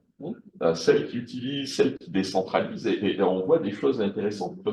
On me racontait justement, je crois que c'est à Nantes, une entreprise qui finalement a gardé son siège social dans Nantes en le réduisant fortement et en faisant 4 lieux décentralisés du siège social dans chacune des grandes entrées de Nantes, avec une connexion par transport en commun vers le lieu central, qui est réduit en taille, qui permet de faire les événements ou de regrouper potentiellement les gens lorsqu'on a besoin, qui permet d'accueillir des gens. Et puis à côté de ça, on a des lieux très différents sur lesquels on se plug et en se mélangeant avec d'autres. Et là, il y a des choses qui sont intéressantes. On voit après les initiatives où, dans le domaine entrepreneurial, c'est quelque chose aussi qui va être assez courant, avec souvent un lieu, une partie, enfin, on pense au NUMA, on pense à un certain nombre de lieux comme ça, dans lesquels vous avez finalement un lieu qui a un coworking avec finalement un bar, un endroit très sympathique où on peut travailler, et puis en étage, des lieux qui vont être spécifiés par type de projet. Les startups en lancement, les accélérations, celles en voie Oui, d'accélération. d'ailleurs, jusqu'à un point où le président de la République bulgare, quand j'y étais, nous avait demandé conseil pour faire un incubateur tiers-lieu. Oui. Et il avait repris une caserne entière, parce que les moyens quand on peut, et c'est un équipement incroyable, comme tu dis, exactement, mais vraiment. Et ça marche. Ça marche. Et le lien avec notre thème, c'est est-ce que ces Ah, mais c'est tiers-lieux inclusif. sont inclusifs? Alors, pas tous. Et voilà. Et Mais- quelles sont les pas conditions, tous, quels sont mais les dans- leviers, les dans conditions un certain qui nombre de- éventuellement favoriseraient l'inclusivité? Bien sûr, un certain nombre de L'inclusion. projets de groupes ou de collectifs à l'initiative de ça, c'est évidemment inclusif. Évidemment. Ils, Mais pas tous. ils ont un Non, ancrage c'est- territorial la plupart du temps, donc par rapport à notre sujet. Quelles sont les conditions pour qu'ils C'est favorisent inclusif, l'inclusion véritablement? Ça, c'est Voilà, une vraie question. Ça peut Moi, être on a un côté engagé, hein, on travaille quand même dans l'associatif, mais certains tiers-lieux vont s'adresser à une certaine catégorie de population, pour reprendre le terme de M. Oui. Chinon, et pas à d'autres. Donc finalement, voilà, ça pose question sur... après, il y a la question du travail et de la facilité des comportements de travailleurs, et donc il y a plein de choses intéressantes à analyser. Moi, ce qui m'intéresse, c'est vraiment la partie, oui, vraiment inclusion de ces lieux où on peut par ailleurs reproduire certaines études. Voilà. Peut-être qu'il faut préciser, ils ne sont pas forcément tous Oui, c'est pour ça que inclusifs, je dis qu'il faut mais dégager les minimum, ils évitent l'exclusion. Oui. Parce que quand ça Certains permet de. trucs. C'est comme le rocher avec la moule, ça maintient la moule. Oui. Donc, par contre, ça ne l'attire pas forcément. Et c'est ça l'image. Moi, il me semble qu'il y a un autre Je ne sais pas si nos amis en ligne ont entendu la blague, mais elle me paraît, ou la métaphore, on va dire. Elle valait son pesant d'or. Non, en tout cas, on est en plein dans le sujet. C'est clair Non. que- Mais en fait, moi, je trouve que on est au cœur du sujet, justement, parce que la question qu'on soulève, c'est comment on fait société, en fait. Et donc, avec cette question du lien social, parce qu'en fait, les tiers-lieux, ce que je comprends, c'est que ça peut être aussi une autre façon d'aborder la façon de travailler, la façon de faire société, etc., en générant du lien. et en permettant aux personnes d'améliorer leur mode de vie et même dans ce que tu disais, les entreprises qui font ça. Donc, il y a vraiment cette question de comment, pour moi, comment on fait ceci. C'est pour ça que fondamentalement, il y a quand même une question politique de projet, de société qui est sous-tendue. D'ailleurs, Et, par défaut, c'est plus trop la mode maintenant des colloques sur les smart cities. Il y en a eu un très gros à une époque, avant le Covid. Et je suis intervenu à plusieurs colloques où c'était dans ce sens-là, dans le sens de ce que ça pourrait être une smart city, mais de ce que ce n'est pas. Parce qu'à chaque fois, on s'est fait avoir par les industriels, il faut dire les choses comme elles sont, hein, c'est clair. Et puis et par les politiques qui finançaient l'industriel. Mais effectivement, c'est un débat qu'on a depuis ce temps-là. Tu as raison. C'est-à-dire, par définition, la Smart City, ou ville et territoire intelligent, comme on dit en français, la base, il y a deux choses. J'ai envie de dire, dès le départ, c'est biaisé par le fait que le terme même de Smart City et le label de Smart City, ça provient des industriels. C'est eux qui nous vendent, dès le départ, dès les années 2000, qui vont nous vendre l'idée qu'il faudrait une ville intelligente dans laquelle on va utiliser le numérique pour accéder à un certain nombre de services. Donc, on va dire, vous pouvez utiliser le numérique pour rendre des services, améliorer leur efficacité, etc. Et puis, tout cela sera très bien.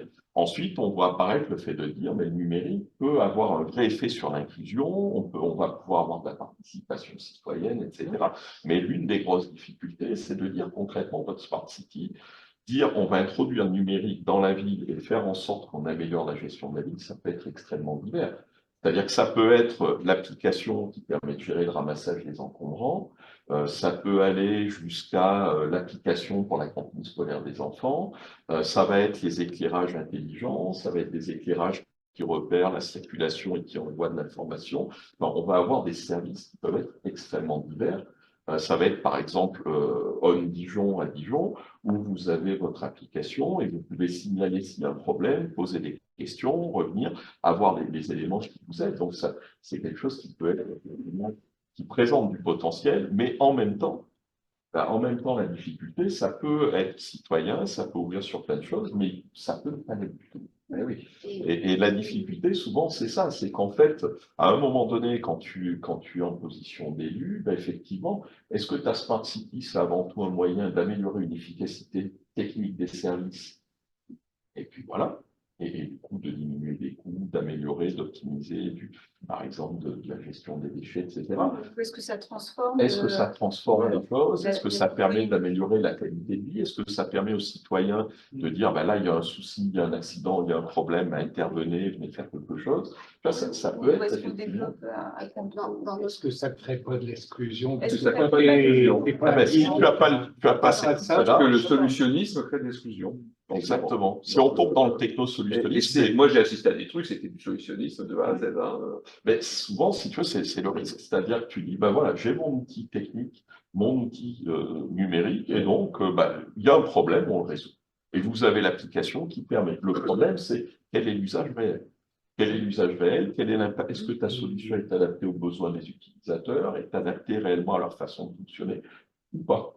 Ces outils d'Illich. L'outil doit pouvoir être utilisé des deux côtés. Toi, tu offres un outil, le gars, il ne sait pas, il va prend le marteau, il tape avec le bout de bois. Et il sabote le boulot parce qu'il ne comprend pas, il n'a pas participé à la définition, il ne sait pas vraiment l'usage exact à quoi ça correspond.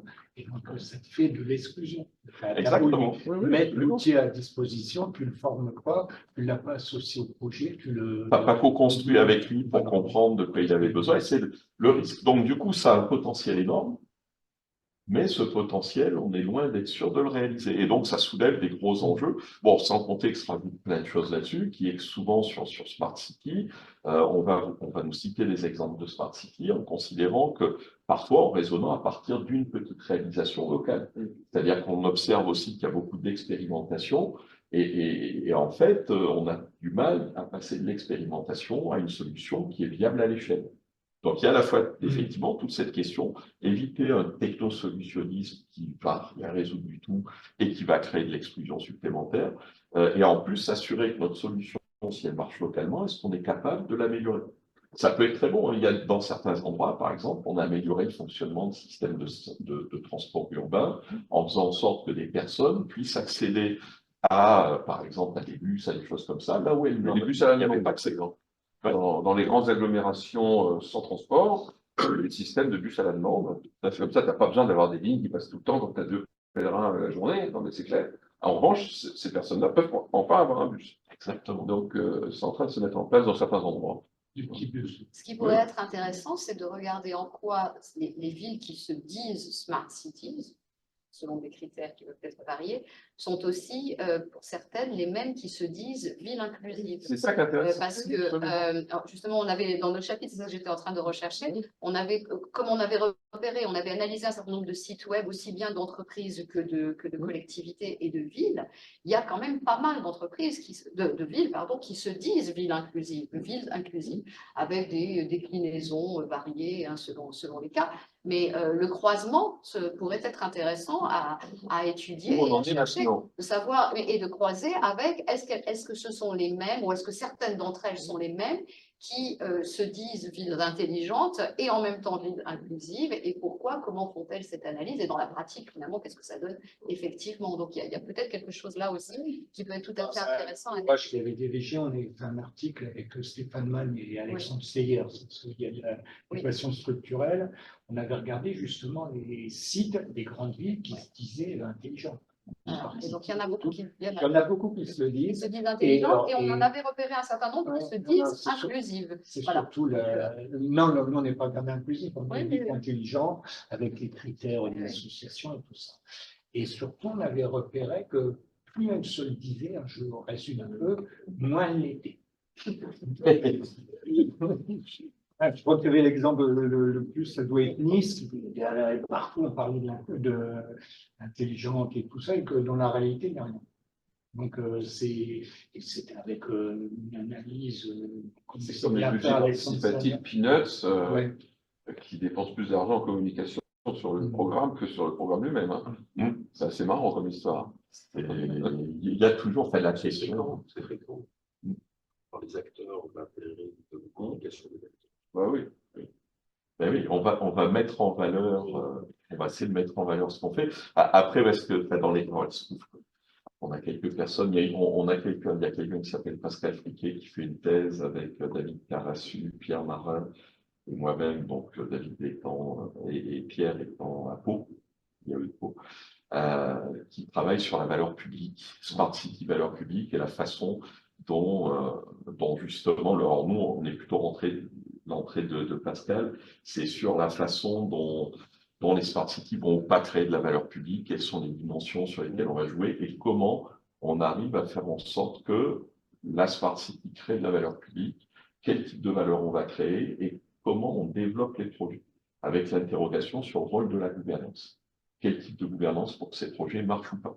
Et donc, on essaye de regarder ça, et Pascal regarde ça, alors avec des entrées, différents cas, notamment Angers, Mulhouse, Biarritz, etc., pour essayer de voir un petit peu ce qui se joue. Et c'est vrai qu'on va voir que, globalement, tout le monde ne joue pas, n'est pas sur tous les registres de valeur. Et effectivement, c'est vraiment un des gros enjeux. Et la question de la gouvernance va être super importante, parce que suivant le type de gouvernance que tu mets en place, tu vas avoir des effets, des choses qui vont pas marcher. Et effectivement, on va trouver des gens qui vont plus communiquer sur ce qu'ils vont faire que ce qu'ils font. Voilà. Mais inversement, et ça, c'est la remarque que j'avais trouvée amusante avec le cas de Dijon, mais sur lequel on n'a pas travaillé suffisamment, c'est le fait que Dijon, j'avais trouvé intéressant le fait que la personne qui avait porté le projet de Honne Dijon, qui est vraiment, Dijon est considéré comme une des villes un peu en avance en France réellement, parce qu'ils ont vraiment une vraie logique intégrée, ils ont été un des premiers à faire un gros projet, etc., avec un projet qui se veut dès le départ participatif. C'est vraiment un élément, un marqueur important, c'est-à-dire cette idée de dire que ça doit être au service de tous et que ça doit améliorer la qualité de vie des citoyens, que ça doit répondre à leurs besoins. Ce que j'avais trouvé intéressant, c'est que la personne qui gère ce projet-là à Nantes, en fait, à Dijon, pardon, elle est rentrée, elle a porté le projet en disant qu'elle ne voulait pas qu'on communique à l'extérieur tant que ce n'était pas fait. Elle avait dit, pour mettre en place le projet, le principe qu'elle avait négocié avec Rebsamen, qui est donc le maire de Dijon, elle avait négocié le fait qu'on commence par travailler sur le fond et par associer les fonctionnaires de la ville, les équipes de la ville, de manière à construire le projet de Smart City avec les principes de qu'est-ce qu'on veut, comment on veut le faire et pourquoi et comment faire avec les citoyens. Après, en associant les citoyens également et en disant on s'interdit de communiquer de manière forte tant qu'on n'est pas prêt à lancer. Et c'est à partir du moment où on est prêt à lancer qu'on communique. Et seulement à ce moment-là. Et lui avait notamment une raison, il disait que pour lui, il n'y a rien de pire que de susciter, que de lancer un projet qui va à la fois susciter beaucoup d'espoir et qui va en même temps susciter des crispations, parce qu'on ne sait pas dans quelle mesure la partie numérique qu'on va mettre en place, elle va modifier le travail d'un certain nombre de personnes, elle va modifier les équipes de pouvoir dans certains services, et ça peut être très très mal perçu, ça peut être perçu comme une menace sur votre travail, et comme en disant finalement, on va vous mettre, on va vous envoyer des injonctions de manière numérique sur ce qu'il faut faire. Et donc, elle était partie dans cet ordre d'idées-là. Je pense qu'il y a vraiment ça, c'est vrai que c'est quand même des dimensions, l'évolution de la technologie, etc., qu'on n'a pas traité et qui sont à traiter, parce que la question que tu posais, est-ce que les smart cities déjà sont inclusives? Bon, vous l'avez un petit peu abordé, mais ça reste une question qui est ouverte. Et ce qu'on peut constater, c'est que si on fait juste le point de la situation aujourd'hui, et c'est ressorti d'ailleurs dans la période du Covid, mais même encore récemment, c'est qu'on parle à ce moment-là de fracture numérique entre les personnes qui peuvent avoir accès et parce qu'elles ont la possibilité d'utiliser justement l'ensemble de ces services et celles qui ne l'ont pas. Et donc, on retrouve des inégalités, même dans cet usage qui est très facile pour certains et qui est inaccessible pour d'autres. On parle des effets générationnels, par exemple, les personnes âgées qui se retrouvent exclues, ou alors les personnes... C'est un mythe. Hein. Pardon? C'est un mythe Mais complet. bien sûr, la preuve, c'est que nous, on est absolument à l'aise. Non, c'est un mythe complet parce que notamment les personnes qui étaient artisans, qui étaient manuels, etc., se retrouvent dans l'informatique avec le grand V. Il y a eu des tas d'études de psychologues là-dessus. Non, ça arrange bien tout le monde que de croire aux générations X, Y, Z, ça a bougé. Mais on y croit de moins, on n'y croit plus. Hein. Attends, toi, ce que tu es en train de dire, c'est que les nouvelles générations, toi, tu... Que les fractures numériques, que si la fracture numérique, elle est répartie dans toute la population. Elle n'est pas générationnelle. Elle n'est pas générationnelle. Par contre, elle peut être... Après, je fais référence quand même à une étude qui avait été faite. J'avais participé à un ouvrage collectif sur les personnes âgées à l'époque où je n'étais pas dans la tranche d'âge concernée. Depuis, je commence à... Après, on change de regard. Voilà, à ce moment-là, tu vis les choses. Voilà, tu vois moins bien les choses, tu as raison, et puis en même temps, tu vis les choses autrement, effectivement. Et surtout, ça fait percevoir d'une autre façon, enfin, bon, pas.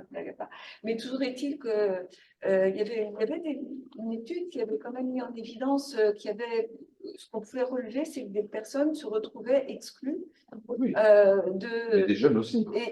Alors, mais oui, des jeunes aussi, mais des jeunes pourquoi? C'est-à-dire que l'exclusion ne va pas avoir les mêmes fondements en fonction de différents types de populations. L'étude l'avait mis en évidence. Et pour les personnes qui sont plus jeunes, c'est-à-dire où lorsqu'il y a dans leur environnement de plus en plus de dépendance au fait d'avoir la possibilité d'utiliser toutes ces hautes technologies pour accéder à différentes choses, dont l'éducation pour certains, eh bien, oui, c'est des questions de milieu social, de niveau social, de financier aussi. Je crois qu'il y a des personnes, effectivement, qui n'ont pas accès à ça. Maintenant, de là à dire qu'il n'y a pas du tout, tu vois, qu'on doit goûter complètement à l'aspect générationnel, mais ce n'est pas le Il ne faut seul. pas systématiser ce genre de choses parce que c'est comment dire, c'est une sorte de Mais je comprends ta réaction. facilité. Mais je comprends ta réaction surtout depuis, je te dis que je fais partie parce que je me suis rendu compte que je faisais partie de la catégorie qui est marquée comme pouvant être touchée par la génération, depuis si peu, hein, mais enfin quand même. Et alors ça a changé mon regard, je suis plus en récolte. Donc je pourrais aussi, comme toi, réagir en me disant, mais pas du tout, mais pourquoi?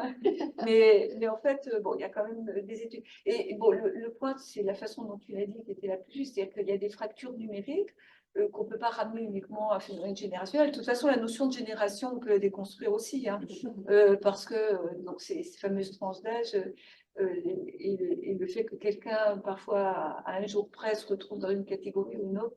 Et ben justement, ça participe à la stéréotypie et ça complètement. participe à l'exclusion. Eh bien, tout à fait. Je suis J'ai fait d'accord un numéro avec toi. d'Hermès là-dessus. Donc, c'est très un gros problème parce que c'est Oui, la tellement personne ne choisit intégré pas. qu'on s'en rend même plus compte. Quoi. Tu vois, Et par le définition. fait de considérer que quelqu'un qui a... Mais en fait, c'est le fait de le prendre à l'envers. C'est-à-dire le constat qui est que des personnes qui ont un certain âge, en fait, je ne vais pas aller plus loin et dire des âges précis, mais peuvent avoir, on peut constater que certaines peuvent être exclues d'un certain nombre de services et rencontrer des difficultés pour, là on le voit, remplir leur déclaration d'impôt. Et donc, ce qui augmente les situations de dépendance d'une population qui déjà est confrontée à la problématique de la dépendance, bon, ça c'est une chose. Mais là où il y a de la discrimination, c'est lorsque, dès qu'on voit quelqu'un qui a la catégorie d'âge, Voilà, on va considérer que forcément, ah, vous avez tel âge, donc vous avez des problèmes. Et à contrario, le jeune, il saura forcément s'en servir. Et de la même façon, de dire que quelqu'un qui est jeune, forcément, il y a accès, il sait s'en servir. Ce qui n'est pas le cas, puisque tout dépend, il y a l'accès au numérique. Et en fait, pendant le Covid, ça fait partie des constats qui ont été faits, c'est-à-dire qu'il y avait un certain nombre de personnes, et là, effectivement, ce n'était pas générationnel, c'était plutôt sur les territoires. C'est des points qu'on n'a pas étudiés, mais on aurait pu l'aborder par territoire, qui se retrouvaient, où là, on pouvait voir la fracture numérique qui pouvait avoir une existence par rapport à certains territoires pour lesquels c'est plus difficile que d'autres. Et alors, si on replace ça au niveau mondial, c'est encore... Moi, j'ai travaillé sur l'administration électronique, la e-administration, par rapport à cette problématique-là, à la demande des Coréens, hein, puisqu'on a fait un truc sur plusieurs pays, ça a été publié aux USA et tout ça, ce machin-là. Et c'est exactement la conclusion qu'on en tire, c'est que, effectivement, je ne sais pas jusqu'où, alors ça, c'était pas le truc, mais je ne sais pas jusqu'où, par rapport à ce qu'on disait tout à l'heure, jusqu'où la généralisation des procédures informatisées ne crée pas une exclusion nouvelle. Une exclusion aussi par rapport non seulement à l'appropriation que les uns et les autres peuvent avoir, mais aussi à une autre fracture dont on ne parle jamais, c'est la posture de chacun. Et donc, on réhumanise un certain nombre de services maintenant, notamment dans les banques, etc. C'est pas du tout un hasard. C'est pas du tout un hasard. Et un certain nombre de nos... c'était la conclusion de mon colloque l'autre jour. La conclusion de nos politiques, c'est de dire qu'il faut réhumaniser. Mais avant de réhumaniser, il fallait peut-être pas déshumaniser. Le problème, il est là, c'est que quand on a déshumanisé, on a créé des conditions de fracture et d'exclusion. Pour l'inclusion, c'est-à-dire que c'est pas qu'on exclut qu'on est dans la problématique. Alors, l'autre grand piège, ce serait de penser que c'est l'informatique en elle-même qui produit ça. Mais non, c'est les choix qu'on fait par rapport à ça qui produisent ça. C'est pas du tout l'informatique. Le fait d'oublier que c'est un outil, en fait, c'est là où on retrouve ce que je disais tout à l'heure. Mais en même temps, ça crée une dépendance à la haute technologie. C'est-à-dire qu'il y a aussi, il parle de réhumanisation, mais il y a aussi le fait de constater que dès que, si on est particulièrement dépendant, si tout ne peut fonctionner que grâce à la technologie, quand la technologie dysfonctionne, s'il y a des bugs ou autre, eh bien, il n'y a plus rien qui marche. Donc, ça génère au niveau de la vie collective une forte dépendance à quelque chose qui finalement échappe et peut à certains moments se bloquer. On est bien content de faire nos trucs en ligne, c'est pratique, machin. Mais dans notre vie, on a tous de temps en temps, on est tous un cas particulier de temps en temps. Un cas particulier qui n'est pas pris en charge par la programmation, que ce soit génératif ou pas d'ailleurs, ça ne change rien là-dessus, parce que c'est comme ça. Là. On a une variété de possibilités et de cas. On est tous dans cette position. Et quand on en est là, on est content d'avoir quelqu'un, au moins, qui a du discernement, parce que la machine, pour l'instant, on n'en a pas. Donc ça c'est un point sur lequel on revient au solutionnisme. Hein, parce que mais il y a un exemple, je n'ai pas vu beaucoup d'études là-dessus, par rapport au test des chatbots, par exemple, ça c'est passionnant. Ceux qui finissent par boucler sur quelqu'un de vrai, celui de la Poste, par exemple, testez-le, vous verrez. Et celui qui boucle en circulaire, sans arrêt, celui de la SNCF. C'est deux exemples assez marrants. Si vous avez un cas qui n'est pas prévu, la SNCF, ça boucle. Ça ne vous renvoie jamais nulle part. En revanche, On voit on voit que ça à l'expérience. Voilà. Donc ça, c'est désespérant. C'est désespérant, ça. Alors ça, si c'est pas exclusif, une exclusion, bonjour. Hein?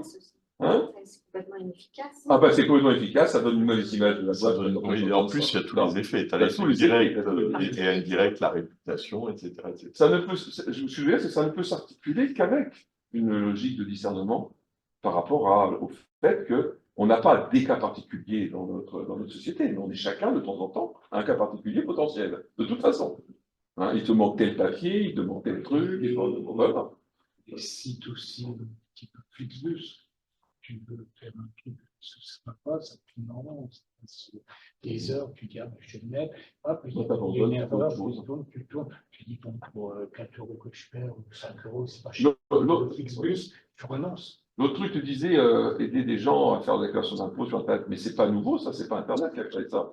Et l'aide aux gens pour faire des déclarations d'impôts, ça date depuis qu'il y a des déclarations d'impôts.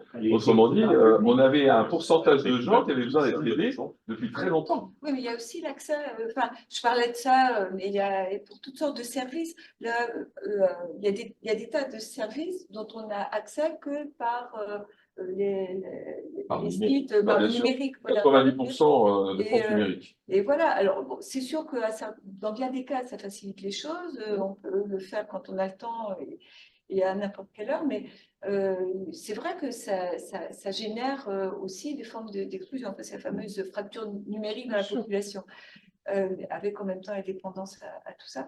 Donc c'est vrai que si on reprend, il y a beaucoup encore à investiguer, parce que c'est pas trop quelque chose, c'est pas quelque chose qu'on a Bon, ça, on n'avait pas abordé. qu'on a traité, quoi. Ah oui. Alors, on l'a traité de façon indirecte, ça a pu être abordé en abordant certaines populations Ouais. et ce qui se retrouvent exclus, mais c'est un petit peu la même chose dans les dynamiques d'exclusion. On voit que les personnes qui commencent à partir dans un processus d'exclusion et qui commencent à décrocher, elles perdent leur emploi, etc., pour se retrouver parfois à la rue, et donc en situation de très grande pauvreté, elles perdent leur logement, etc., et elles se retrouvent à la rue. Et à ce moment-là, elles peuvent se retrouver facilement, justement, dans une situation où il y a tout cet engrenage d'exclusion qui fait que pour pouvoir postuler à un emploi, il faut pouvoir déposer un CV. Comment on dépose les CV maintenant? Bien, c'est en ligne, tout se passe comme ça. Pour demander un emploi, il faut aussi déposer un dossier. Pour avoir droit à telle allocation, il faut Compte déposer. bancaire pour pouvoir avoir. Exactement. Donc, Tu as un droit au compte. voilà, donc Et, tout Oui, non, mais ça peut toucher là. et qui fait que quand on étudie, donc si on étudie maintenant ça en termes de processus, on voit bien que dans le processus d'exclusion, il y a aussi le fait de pouvoir être exclu. Alors, si on parle par exemple des smart cities, on peut imaginer à quel point elles peuvent se retrouver exclusives, justement. Parce que quelqu'un qui, à ce moment-là, se met à décrocher à un moment donné, il n'aura plus accès à rien. C'est c'est un des éléments. Enfin, quand tu évoquais le technosolutionnisme, une chose, enfin, j'avais bien, Carlos Moreno avait un exemple, il prenait un exemple très très simple il y a quelques années. Il disait taper Smart City dans Google et faites image. Et cherchez les premières images dans lesquelles vous verrez des êtres humains. Et il disait, à un moment donné, je crois qu'il fallait arriver à la 5e page pour arriver à trouver des êtres humains sur la photo, en fait. Je me demande, dans la vision, Oui. je me demande si c'est pas une question aussi qu'il faut adresser d'un point de vue historique, parce que des chocs de transformation de la société, je pense par exemple au transport, à l'écriture, enfin à l'imprimerie, etc. C'est des chocs de transformation de la société qui ont déjà eu lieu par le passé. C'est vrai, lointain, mais qui ont déjà eu lieu. Donc c'est peut-être aussi une question qui peut être croisée avec un regard d'historien par rapport à ça, si vous voyez ce que je veux dire. Parce que j'ai l'impression que c'est des mécanismes de transformation des sociétés qui sont récurrents au fond.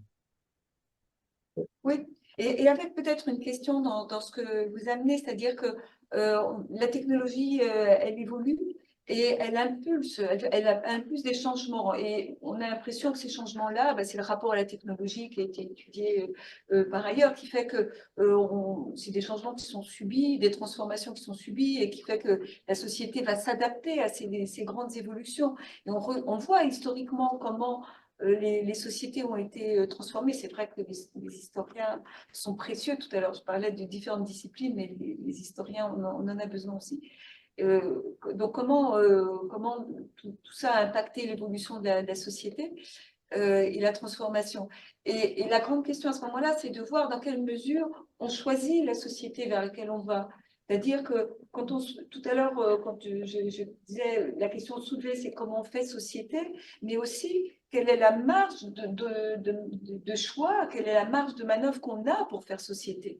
Et le problème avec les hautes technologies, c'est qu'à certains moments, dans tout ce qu'on est en train de se dire, c'est qu'on peut se dire, mais en fait, ce développement de la technologie, est-ce qu'elle ne restreint pas notre marge de choix de la façon dont on veut faire Poser la société? question, c'est y répondre. Alors, C'est quand même une question. j'aurais tendance à- Qu'est-ce qui... J'aurais tendance à dire que ça soulève le débat, c'est-à-dire Ça soulève qu'effectivement, le si débat. on revient sur la remarque de Grégory ou la tienne, c'est vrai que moi, dans les bons vieux trucs quand même qui m'ont toujours frappé, rappelez-vous l'école sociotechnique des années 60, des années 50-60, qui va forte, elle est billettriste, etc. Quelle est l'idée de base? L'idée de base, c'est que la technologie n'a aucune influence. La technologie a un impact, mais l'impact réel dépend du choix social qui est derrière. Et qu'effectivement, la technologie, le déterminisme technologique, en fait, ça renvoie plutôt au fait qu'il va y avoir un nouvel équilibre qui va se créer, et on a le choix de l'équilibre. Et c'était très intéressant, alors ça, il le montre au départ sur les fronts de taille dans les mines, mais quand on revient ensuite, de manière après les travaux d'Orlowski sur l'appropriation, on se rend compte que finalement, le message, c'est quand même de dire la technologie, ça a un impact, ça rebat les cartes, et ce que disait Grégory, effectivement, historiquement, les changements, les ruptures majeures dans la société, tu disais les écrivains publics, l'apparition de l'imprimerie, tout un ensemble, l'apparition du français, Villers-Cotterêts, les deux de Villers-Cotterêts au XVe siècle, tous ces éléments-là vont avoir un impact, ça rebat les cartes, et la question, c'est vers quoi on va et comment on gère le truc. Mais pour le coup, il y a des risques. La question ensuite sera de dire est-ce qu'effectivement les nouvelles technologies qui ont un impact important, l'IA, etc., ça ouvre un peu la boîte de Pandore. Certainement, on ne maîtrise pas obligatoirement. Je ne suis pas sûr qu'on... La question, c'est effectivement, est-ce qu'on maîtrise moins aujourd'hui qu'on maîtrisait il y a 20 ans? Peut-être. Mais en tout cas, ce qui est sûr, c'est que ça soulève, ça ouvre des potentialités. La question, c'est comment on adresse ça. Qu'est-ce qu'on autorise, qu'est-ce qu'on n'autorise pas, sachant que très souvent, on ne maîtrise pas l'arrivée. C'est-à-dire qu'on a une vision de l'impact qu'aura la technologie sans être sûr d'aller jusqu'où l'impact sera réel. C'est pour ça qu'il faut proscrire le mot transition, parce que transition veut dire que tu sais où tu vas. Oui, Or, on ne sait pas. d'un état à un autre. Et alors qu'en fait, finalement, il y a... Transformation au mieux, quoi. Puis la transformation, elle est permanente. Il y a des à-coups, il y a des accélérations, mais on est quand même dans des sociétés qui n'ont pas arrêté de se transformer, en fait. Et donc, ça continue. Mais je pense que, justement, il y a peut-être aussi, là, vous parliez de déshumanisation, et on voit bien qu'au cœur de tout ça, il y a la place qu'on accorde à la personne humaine, à l'être humain, comment on se positionne dans cette société. Et je pense que c'est des questions qui sont des questions en sous-bassement, mais fondamentales, dans le sens vraiment les fondations qui sont justement assez importantes des choix qu'on fait, de la façon dont on veut être dans le travail, le rapport au travail aussi, la place d'ailleurs qu'on peut accorder au travail dans un mode et puis la façon de faire lien, d'être dans cette vie en société. Et même, on parlait des fameuses générations. Comment on vit avec, pour reprendre le terme de catégorie, mais est-ce qu'on est dans des catégories qui sont juxtaposées et qui cohabitent, ou est-ce que ce qui est le principe de la diversité, on est aussi, c'est ça aussi la question de l'inclusion. On est dans une société où on est transcatégorial, et là on le voit bien avec intergénérationnel. Voilà. Là on le retrouve avec la génération, avec l'intergénérationnel, c'est une évidence. Et puis après, pour d'autres choses, pas seulement celle-là. Il y a pas. Mais on confond les âges et les générations dans ces discours de consultants. Les âges, c'est une logique évidente. On n'est pas le même à 20, 30, 40, 50 ans. On est toujours aussi beau. En revanche, la hiérarchie des valeurs, elle change pour tout le monde. Elle ne change pas que pour ceux qui ont 20 ans, ceux qui ont 30 ans, ceux qui ont 40 ans. Sauf que ceux qui ont 40 ans, ils ont 40 ans, ils n'ont pas 20 ans. Donc du coup, il y a un mélange conceptuel et un fondement complètement... On est sur du sable avec toutes ces trucs-là, faut faire gaffe. Hein. Moi, j'ai fait un article là-dessus sur les concepts générationnels, d'ailleurs, et j'ai essayé de creuser un peu, mais ça va loin. Hein. Il y a il y a un discours convenu qui est bien pratique, parce que du coup, on amène des recettes. On dit, voilà, vous n'y arrivez pas à embaucher des jeunes, je vais vous dire comment il faut faire. Voilà, il faut les considérer Ah, les jeunes, il faut les considérer comme ça, c'est ça. Voilà, donc C'est ça. je sais pourquoi il y a ces discours-là. Mais d'un autre côté, On a besoin de points de repère aussi. voilà, et donc du coup, on rentre dans des trucs parce qu'on est quand même aussi dans une interrogation générale, qui est logique. Oui, Je pense que je voudrais revenir moi, sur la question du choix. Est-ce qu'on a le choix, est-ce qu'on influence le choix? Et je pense que le côté technique, technologique, comme tu veux, il faudrait que ce soit conditionné justement à un principe, un petit peu principe de Rawls, donc ça ne doit pas limiter tes choix futurs. Parce qu'en fait, tout ce qu'on voit, c'est à un moment donné, il y a un choix qui est fait auquel on n'a pas participé. C'est des décisions qui sont prises, et en fait, ça conditionne ton futur. Tu es obligé à un moment donné de repasser le permis, enfin, tout un tas de trucs. Tu peux pas faire autrement que d'avoir un ordinateur maintenant, avoir des contacts avec l'administration pour prendre des rendez-vous, ainsi de suite. C'est obligé, tu as une obligation. Donc en fait, on a un technologisme qui est réducteur de liberté individuelle et qui est imposé. Et je trouve que par définition, quand tu as une évolution comme ça, tu ne peux pas, c'est pour ça que je disais poser la question, c'est y répondre, tu ne peux pas dire que c'est quelque chose de positif, même si quelque part ça améliore la vie des gens, ça va améliorer, enfin, ça va détériorer forcément la vie d'autres. Et donc, on n'est pas dans un système où, parce qu'il y a 90% de la population qui s'en sort bien, mais qu'on met 10% d'exclus, ben les exclus, c'est nettement plus préoccupant pour eux que le peu d'avantages que tu as, toi, qui profites du système. Et je trouve que c'est pour ça que je parlais des principes de Rawls, ce souci de progrès, il faudrait que ça bénéficie en priorité, mais en urgente priorité, à ceux qui sont exclus. Et quand on parle de territoire inclusif, c'est pour ça que la question est intéressante, territoire inclusif et puis ville intelligente, parce qu'on n'y est pas. On fait des grands discours, mais on n'y est pas. Il y a toujours autant d'exclus, il y a toujours autant d'optimisme même. Moi, je vais dire, parce qu'en fait, de l'étudier et de l'écrire, en fait, ça fait réfléchir les autres acteurs, hein, parce que toutes ces publications, elles sont lues par des étudiants, par des acteurs. Alors ça, c'est gentil. Ça y est, qui est une utilité. Vas-y, mais en fait, c'est lu, ça amène une réflexion. Parce qu'en fait, le chercheur, il est externe au système, il a un temps long pour le réfléchir et l'exprimer dans un document. Donc, les gens qui ont à travailler sur ces sujets-là, qu'ils soient acteurs, entreprises, institutions, politiques, ils vont taper Google, ils vont dire la ville inclusive, ils vont voir qu'il y a un certain nombre de livres, ils vont dire moi ou des gens de mon équipe, il faut qu'on lise ces réflexions pour savoir si qu'est-ce que déjà on a réfléchi, quoi. Parce que c'est dur d'avoir des idées et c'est bien qu'il y ait des gens externes qui aient cette réflexion. Voilà, voilà. Merci pour ces paroles importantes. Il y a plein de sujets, c'est très très complexe et en fait on se fait peur on se fait un peu peur les uns les autres parce que chaque acteur veut avoir raison, veut avoir sa vérité. Ouais. Et en fait, quand j'ai eu un projet de recherche, j'ai essayé de trouver une institution pour porter le sujet. On m'a dit, oh là là, mais ce qu'on fait, ça va être public. Voilà, ça leur faisait peur. Ils ne savaient pas la conclusion. Ils ne savaient pas la conclusion. Alors après, de dire, bon, c'est avec l'IAE de la Sorbonne, bon ça leur fait moins peur. Voilà, en fait, il faut qu'il y ait une institution. Voilà, et sinon, c'est stressant, mais c'est très utile. C'est très utile. Et à un moment donné, moi, professionnellement, j'ai eu la chance d'être sur une innovation sociale d'inclusion. Et en fait, on a travaillé avec un chercheur universitaire. Et en fait, c'était super utile parce qu'en fait, il nous a fait comprendre des choses qu'on ne comprenait pas parce que nous, on était dans notre propre institution, notre propre vocabulaire entre nous. Donc, on était très contents. On a dit, bien, voilà, il y a un problème qui est posé par l'institution politique. Voilà comment nous-mêmes, on va résoudre le problème. Et en fait, non.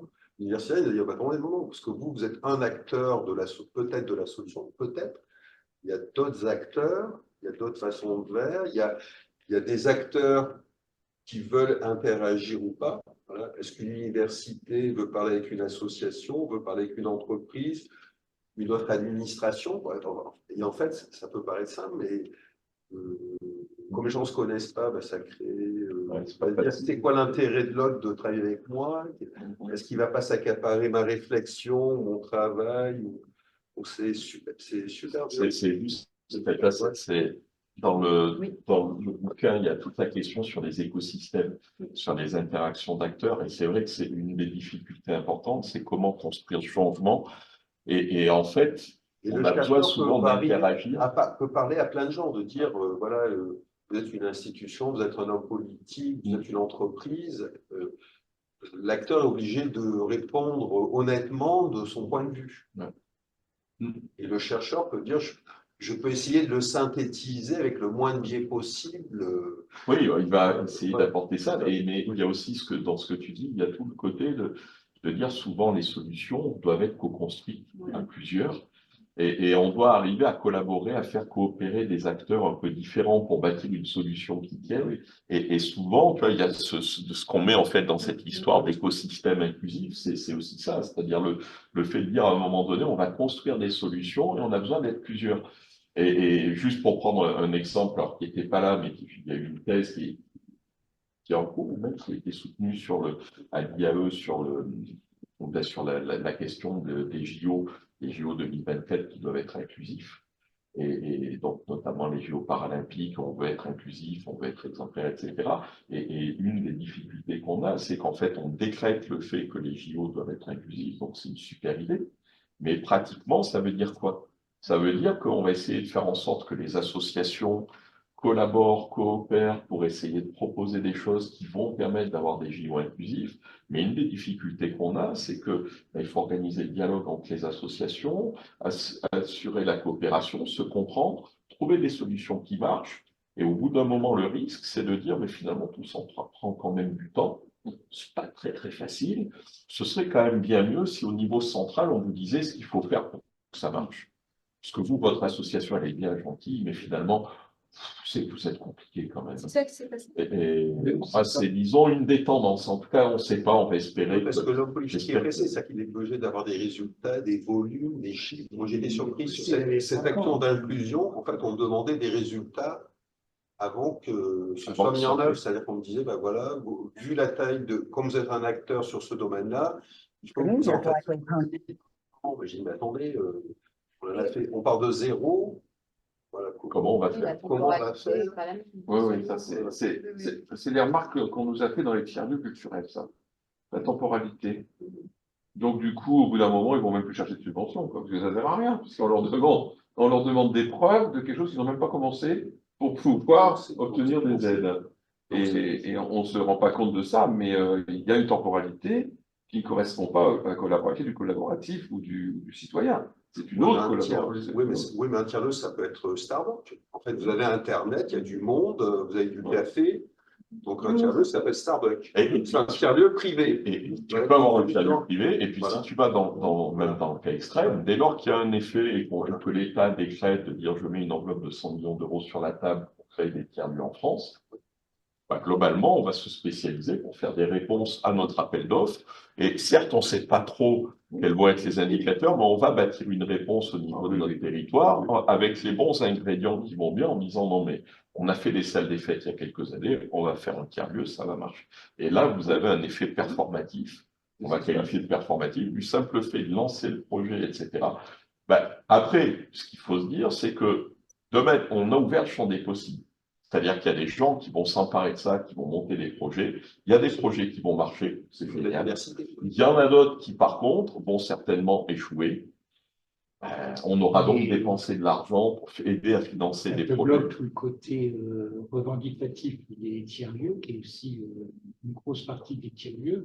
Je ne pense pas que si on avait un projet qui fait 500 millions d'euros des tiers-lieux, il y ait la moindre ZAC qui obtiendrait des des euros pour faire ou la moindre friche culturelle. Oui. C'est Alors, ouais, mais il totalement- faut saupoudrer. En fait, en fait, pour toucher sa cible, on est obligé de tirer large.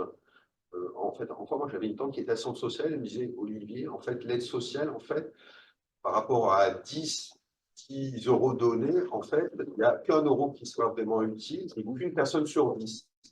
Et comme on ne sait pas bien viser, on est obligé de tirer un peu large, sinon on n'aidera Oui, on on n'arrivera n'aidera pas, pas la personne. on n'arrivera pas à la personne parce que si on est On trop va sélectif l'exclure. ou trop. Donc en fait, on est obligé, tant pis, il y a des tricheurs, tant pis, voilà, tant pis, voilà. Mais au moins, il y en aura quelqu'un. Il y aura Voilà, quelqu'un qui voilà, va au moins on arrive à toucher La un peu la problématique cible. actuelle, elle est bien pire que ça. Ça, c'était une certaine époque. Oui. Maintenant, la problématique, c'est de se demander pourquoi les gens, tout confondus, ne vont même pas chercher. Parce qu'on a des centaines de millions qui Ils sont ne sont pas dépensés, et les députés se posent des questions de savoir mais pourquoi. Oui, mais il faut des acteurs pour mettre en œuvre, il faut des gens. Et il C'est-à-dire que faut pour faire de dépasser ce que l'inclusion, il Didier faut des disait, c'est ça le problème. Il faut dépasser le pour mettre cadre en œuvre. que tu disais. Et même une association, C'était le- elle a des moyens limités. C'est-à-dire, j'ai un permanent, 10 bénévoles. Voilà, je peux faire que le temps de ma journée. Ça, ce sera un objet de recherche, de regarder pourquoi. Ah oui, il y a plein. En fait, vous avez compris. En fait, on était là pour vous présenter deux Oui, livres. voilà. Et on a parlé quand même un peu des livres, mais on a plutôt dit tout ce qu'il faudrait faire. En regardant, c'est bien que tu mettes le sommaire du volume 2 parce que Il vient de le mettre. regarde, voilà, il y a l'inclusion des Libanais, c'est au niveau international, on est quand même allé plus Oui, loin oui, il y que ce avait qu'on des disait choses tout à l'heure. Et il y a C'est vrai aussi qu'à la fin. effectivement nos Québécoises qui avaient. Ah, tout à fait, on avait nos. Là, il faut pas Dimension internationale. Dimension internationale. Donc il y a quand même. Oh, bah, il y a quand même des choses. Hein. Il y a Sur quand même chaque des choses livre, sur, vous pouvez sur trouver. l'international. Il manque un article, un chapitre sur les femmes africaines, les entrepreneuses. Ah oui, bon, beaucoup de Qui choses. participent largement à la. Tu as raison, mais il y avait un article sur les femmes entrepreneurs. Oui, dans le quatrième. Sur les quartiers. Dans les Non, mais Mais effectivement, c'est vrai que tout à fait. c'est parce que j'ai lu ça que j'ai pensé. Parce qu'en fait, il y a plein de liens qui sont faits entre les femmes entrepreneuses en Afrique et qui font du capitalisme, enfin de l'impérialisme à l'envers, et qui créent leur succursale dans les quartiers, justement pour fournir aux Africains et Africaines des quartiers les produits qui sont fabriqués, le mafé, enfin, et tout ça. Et ça fait une espèce Tu de. as du coup inversion. un flux qui Ouais. permet de. Et c'est pour ça que ça aurait été sympa de le mettre. Et on a un collègue Pierre Lombard qui travaille là-dessus, sur justement comment, de mémoire, hein, je crois que c'est sur le cas du Sénégal, comment effectivement on va à partir du Sénégal créer des activités en France. Là, oui, c'est une Sénégalaise, une des grosses fortunes sénégalaises. Elle a fait ça, elle a créé sa boîte parce que c'est les dynamiques et tout. Au début, elle faisait avec une coopérative de femmes. Ils ont fait des tissus, ça évitait, donc elle a créé ses premiers trucs. Elle a fait une coopérative agricole, toujours avec des femmes, elle a réussi. Et après, elle a été dans les quartiers pour faire. Et c'était quand j'intervenais dans un master de gouvernance en Afrique, et il y avait sa nièce qui était justement, c'est qu'elle fait une mémoire pour se reconnaître un peu, et elle a étudié ce cas-là, justement, elle a repris une partie de la boîte de sa tante pour. C'est un quartier à Paris. Et là, moi, je me dis qu'il y a des personnes qu'on n'a pas encore entendu parler. Oui. Donc, je sais pas si- Et il est 20h. Et il est déjà. Et ben, On ne donc, voit pas le temps passer. mais même, est-ce que donc Grégory nous est intervenu, peut-être qu'il a plus de choses aussi à nous dire. Enfin, il y a peut-être des personnes qui pourraient. Oui, en fait, si vous permettez, j'avais juste c'est plus une observation. Parce que je trouvais très intéressant le fait que, par exemple, sur un certain nombre de sujets, vous parliez de choix ou de ce qu'il faut faire, d'exclusion, etc. Et je me posais la question de, mais est-ce qu'il y a des choses sur lesquelles on peut avoir des choix? Je donne l'exemple justement des questions de transformation numérique, etc., de l'arrivée de l'informatique. Est-ce qu'on a le choix? Est-ce qu'on a le choix d'un certain nombre de choses? Et justement, ça peut être intéressant de voir finalement, nous, en tant que société, ce sur quoi on a le choix et ce sur quoi on n'a pas le choix. Parce que parfois, j'ai l'impression qu'il y a une pensée magique, qu'il y a des choses sur lesquelles on a des choix alors qu'on ne les a pas. Et moi, je pense, toi, tu disais, tu parlais du champ des possibles, j'aime bien cette expression, enfin, c'est cette expression-là, je l'aime beaucoup. Et donc, je me dis que la question que vous soulevez, elle est directement reliée à ça. Parce qu'au final, développer des territoires inclusifs, c'est aussi ouvrir la possibilité de choix et ouvrir le champ des possibles. Enfin, moi, je pense que dans la démarche, on en arrive là. Maintenant, c'est vrai que la question que vous soulevez, moi, je crois que c'est au cœur au cœur de la réflexion, c'est-à-dire, oui, quelle est sur quoi on peut agir, quelle est la part de choix, oui, effectivement. Je trouve ça super intéressant parce que après, quand on se retrouve dans le débat public, enfin, sorti de ces enclaves, et qu'on se retrouve dans le débat public pour justement légiférer, enfin, justement, soulever des questions de choix dans la société. Eh bien, on parlait tout à l'heure de choix de déception avec des offres qui n'existent pas encore dans certains cas. Justement, on agite en fait, on peut agiter au nez de la société des choix qu'on n'a pas. Et de là vient la déception de la société. C'est pire encore. Oui, c'est dans l'illusion du choix. Moi, je pense qu'il y a matière à ouvrir le choix. D'ailleurs, réhumaniser les choix. Parler de déshumanisation, la réhumanisation, c'est l'ouverture du choix. Moi, je pense qu'il y a certains de nos concitoyens estiment avoir le choix. C'est ce que j'appelle les postures, justement. Ils sont tout à fait capables d'aller sur Internet, mais ils préfèrent pas. Oui, Et c'est pas une question, parce que dire que c'est des questions de compétences, d'âge, etc., c'est se voiler la face. Il n'y a pas que ça. Il y a certainement ça, mais il n'y a pas que ça. Et certains envisagent le choix. Alors, il y a aussi tout un mouvement de gens bien informés qui préfèrent éviter les données publiques, les données personnelles, et qui se disent, notamment chez nos étudiants d'ailleurs.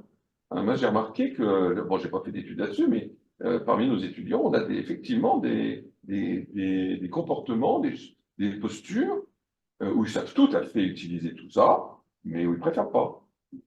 Et donc, du coup, ça rejoint un tout petit peu un mouvement qu'on voit en ce moment, alors pas trop en région parisienne, mais ailleurs, de retour au travail, de retour vers les autres, d'abandon du télétravail à outrance.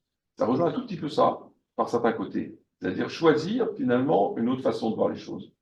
Et s'organiser en conséquence. Hein. Et ça, il y a quand même des foisonnements en ce moment par rapport à tout ça. Alors après, il faut qu'ils assument. C'est-à-dire que si le jour où il faut qu'ils passent pour leur permis par un truc, il faudra bien qu'ils le fassent, évidemment. Mais il n'empêche qu'il y a peut-être des moyens d'emmerder un petit peu le système de temps en temps. Hein. Ça, je crois que c'est... Hein. Ça existe en Angleterre. Notamment les mouvements qui refusent totalement le progrès, qui vivent en marge. C'est resté encore. Les gamins, les hippies, tout ça, le Larzac, reste. En Angleterre, ça marche pas mal. C'est bon qu'il les a. 200 000 personnes. Je crois que j'ai vu un reportage à Arte, c'est 200 000 personnes. Et les tiers-lieux culturels, là, je pourrais ce tiers-lieu-là auquel on avait travaillé, il y avait de ça. Il disait, oh, non, nous, on ne va pas dans une institution, on reste entre nous, on a notre cours, on a notre liberté. C'était aussi une sorte de choix. Ils se débrouillaient. Alors, ils faisaient des spectacles, des choses comme ça. Et il y a plusieurs choses comme ça qui existent dans la région. Et effectivement, c'est intéressant. Je trouve que la question qu'a soulevée Grégory, pardon, excuse-moi, la question, elle est de dire où se situent les choix. Où avons-nous le choix? Et je pense... Et avec la question du niveau auquel on se situe, c'est-à-dire qu'il y a la réponse au niveau individuel, la réponse au niveau de la possibilité de réponse collective, par exemple des communautés dans une logique de décroissance qui vont décider de sortir de la société dans laquelle on est, ce que j'ai évoqué. Et puis tu as la question, quid au niveau de la société? Tu viens au niveau de la société française, la question se pose un peu différemment. Parce que tu peux là aussi avoir une posture, qu'est-ce qu'on fait et là tu soulèves des grosses questions par rapport à l'IA générative, par rapport aux OGM, par rapport à ci, par rapport à ça, dans quel contexte? Parce que tu peux très bien dire, on refuse la reconnaissance faciale, mais tu sais qu'il y a des dictatures qui ont investi massivement là-dessus et qui finalement derrière reviennent. Question toute et la télésurveillance. Tout à Il y fait. a plein de villes qui l'ont mis en place. Il n'y a aucune ville qui a fait des consultations sur l'acceptation des Ils ont promis de citoyens. ne pas se servir de. Oui, ils promettent tous. Et il n'y a aucune ville qui a fait de l'information sur combien ça coûte, ainsi de suite. Alors, on a un exemple personnel, c'est au niveau de l'université, j'étais au CHSC, les conditions de travail, et j'ai fait voter non, on avait refusé. Normalement, quand tu refuses une action, c'est pas fait. Ils sont passés au niveau du CA, et c'est là, je ne dis rien du tout, mais Ah bah bien évidemment. et donc, ils ont mis des caméras qui ne servent à rien, parce que Oui, c'est pour dire que ça ne sert à rien. Ah, La viole sur le caméra, parking, la caméra, elle n'a rien vu. Donc, c'est pas très utile. Bah après, tu as la question, la caméra et la personne derrière la caméra, l'analyse de l'image. Non, Bah, mais c'est après, un tu as tout truc, le truc. ouais. Oui, mais c'est le genre de truc. Mais Et Encore, personne ne pose la question du coût. bien sûr. Quel est le rapport, effectivement, l'efficacité? Et là, tu vas trouver à tous les niveaux. Ouais, mais- Et je pense, tu as la question, tu as raison, c'est une vraie question. C'est une vraie question parce que en fait, on va avoir un système à l'anglaise où il y a des caméras partout. C'est pas encore la chinoise où tu as de l'identification faciale, mais ça va le devenir. Ça, on n'a jamais, en tant que citoyen collectivement, été consulté. Bien sûr. Jamais. Il n'y a eu aucun élément. Ça, même au niveau de la loi, il y a des petits trucs qui sont mis, mais il n'y a jamais eu un débat au Parlement sur cette question-là. Donc là, c'est un choix. Enfin, je rejoins ce qu'a dit Grégory. On subit. Ça, on subit complètement. Tu n'as pas le choix. Et fondamentalement, en fait, donc, dans tout ça, il y a la question de l'autonomie qui est soulevée. On parle mais bon, alors là, on est en. J'aurais tendance, du coup, peut-être, les amis, parce que là, il est déjà plus de 8 heures. Alors, nous, ici, je dirais, le fait d'être en physique et en présentiel pour la partie qui est là,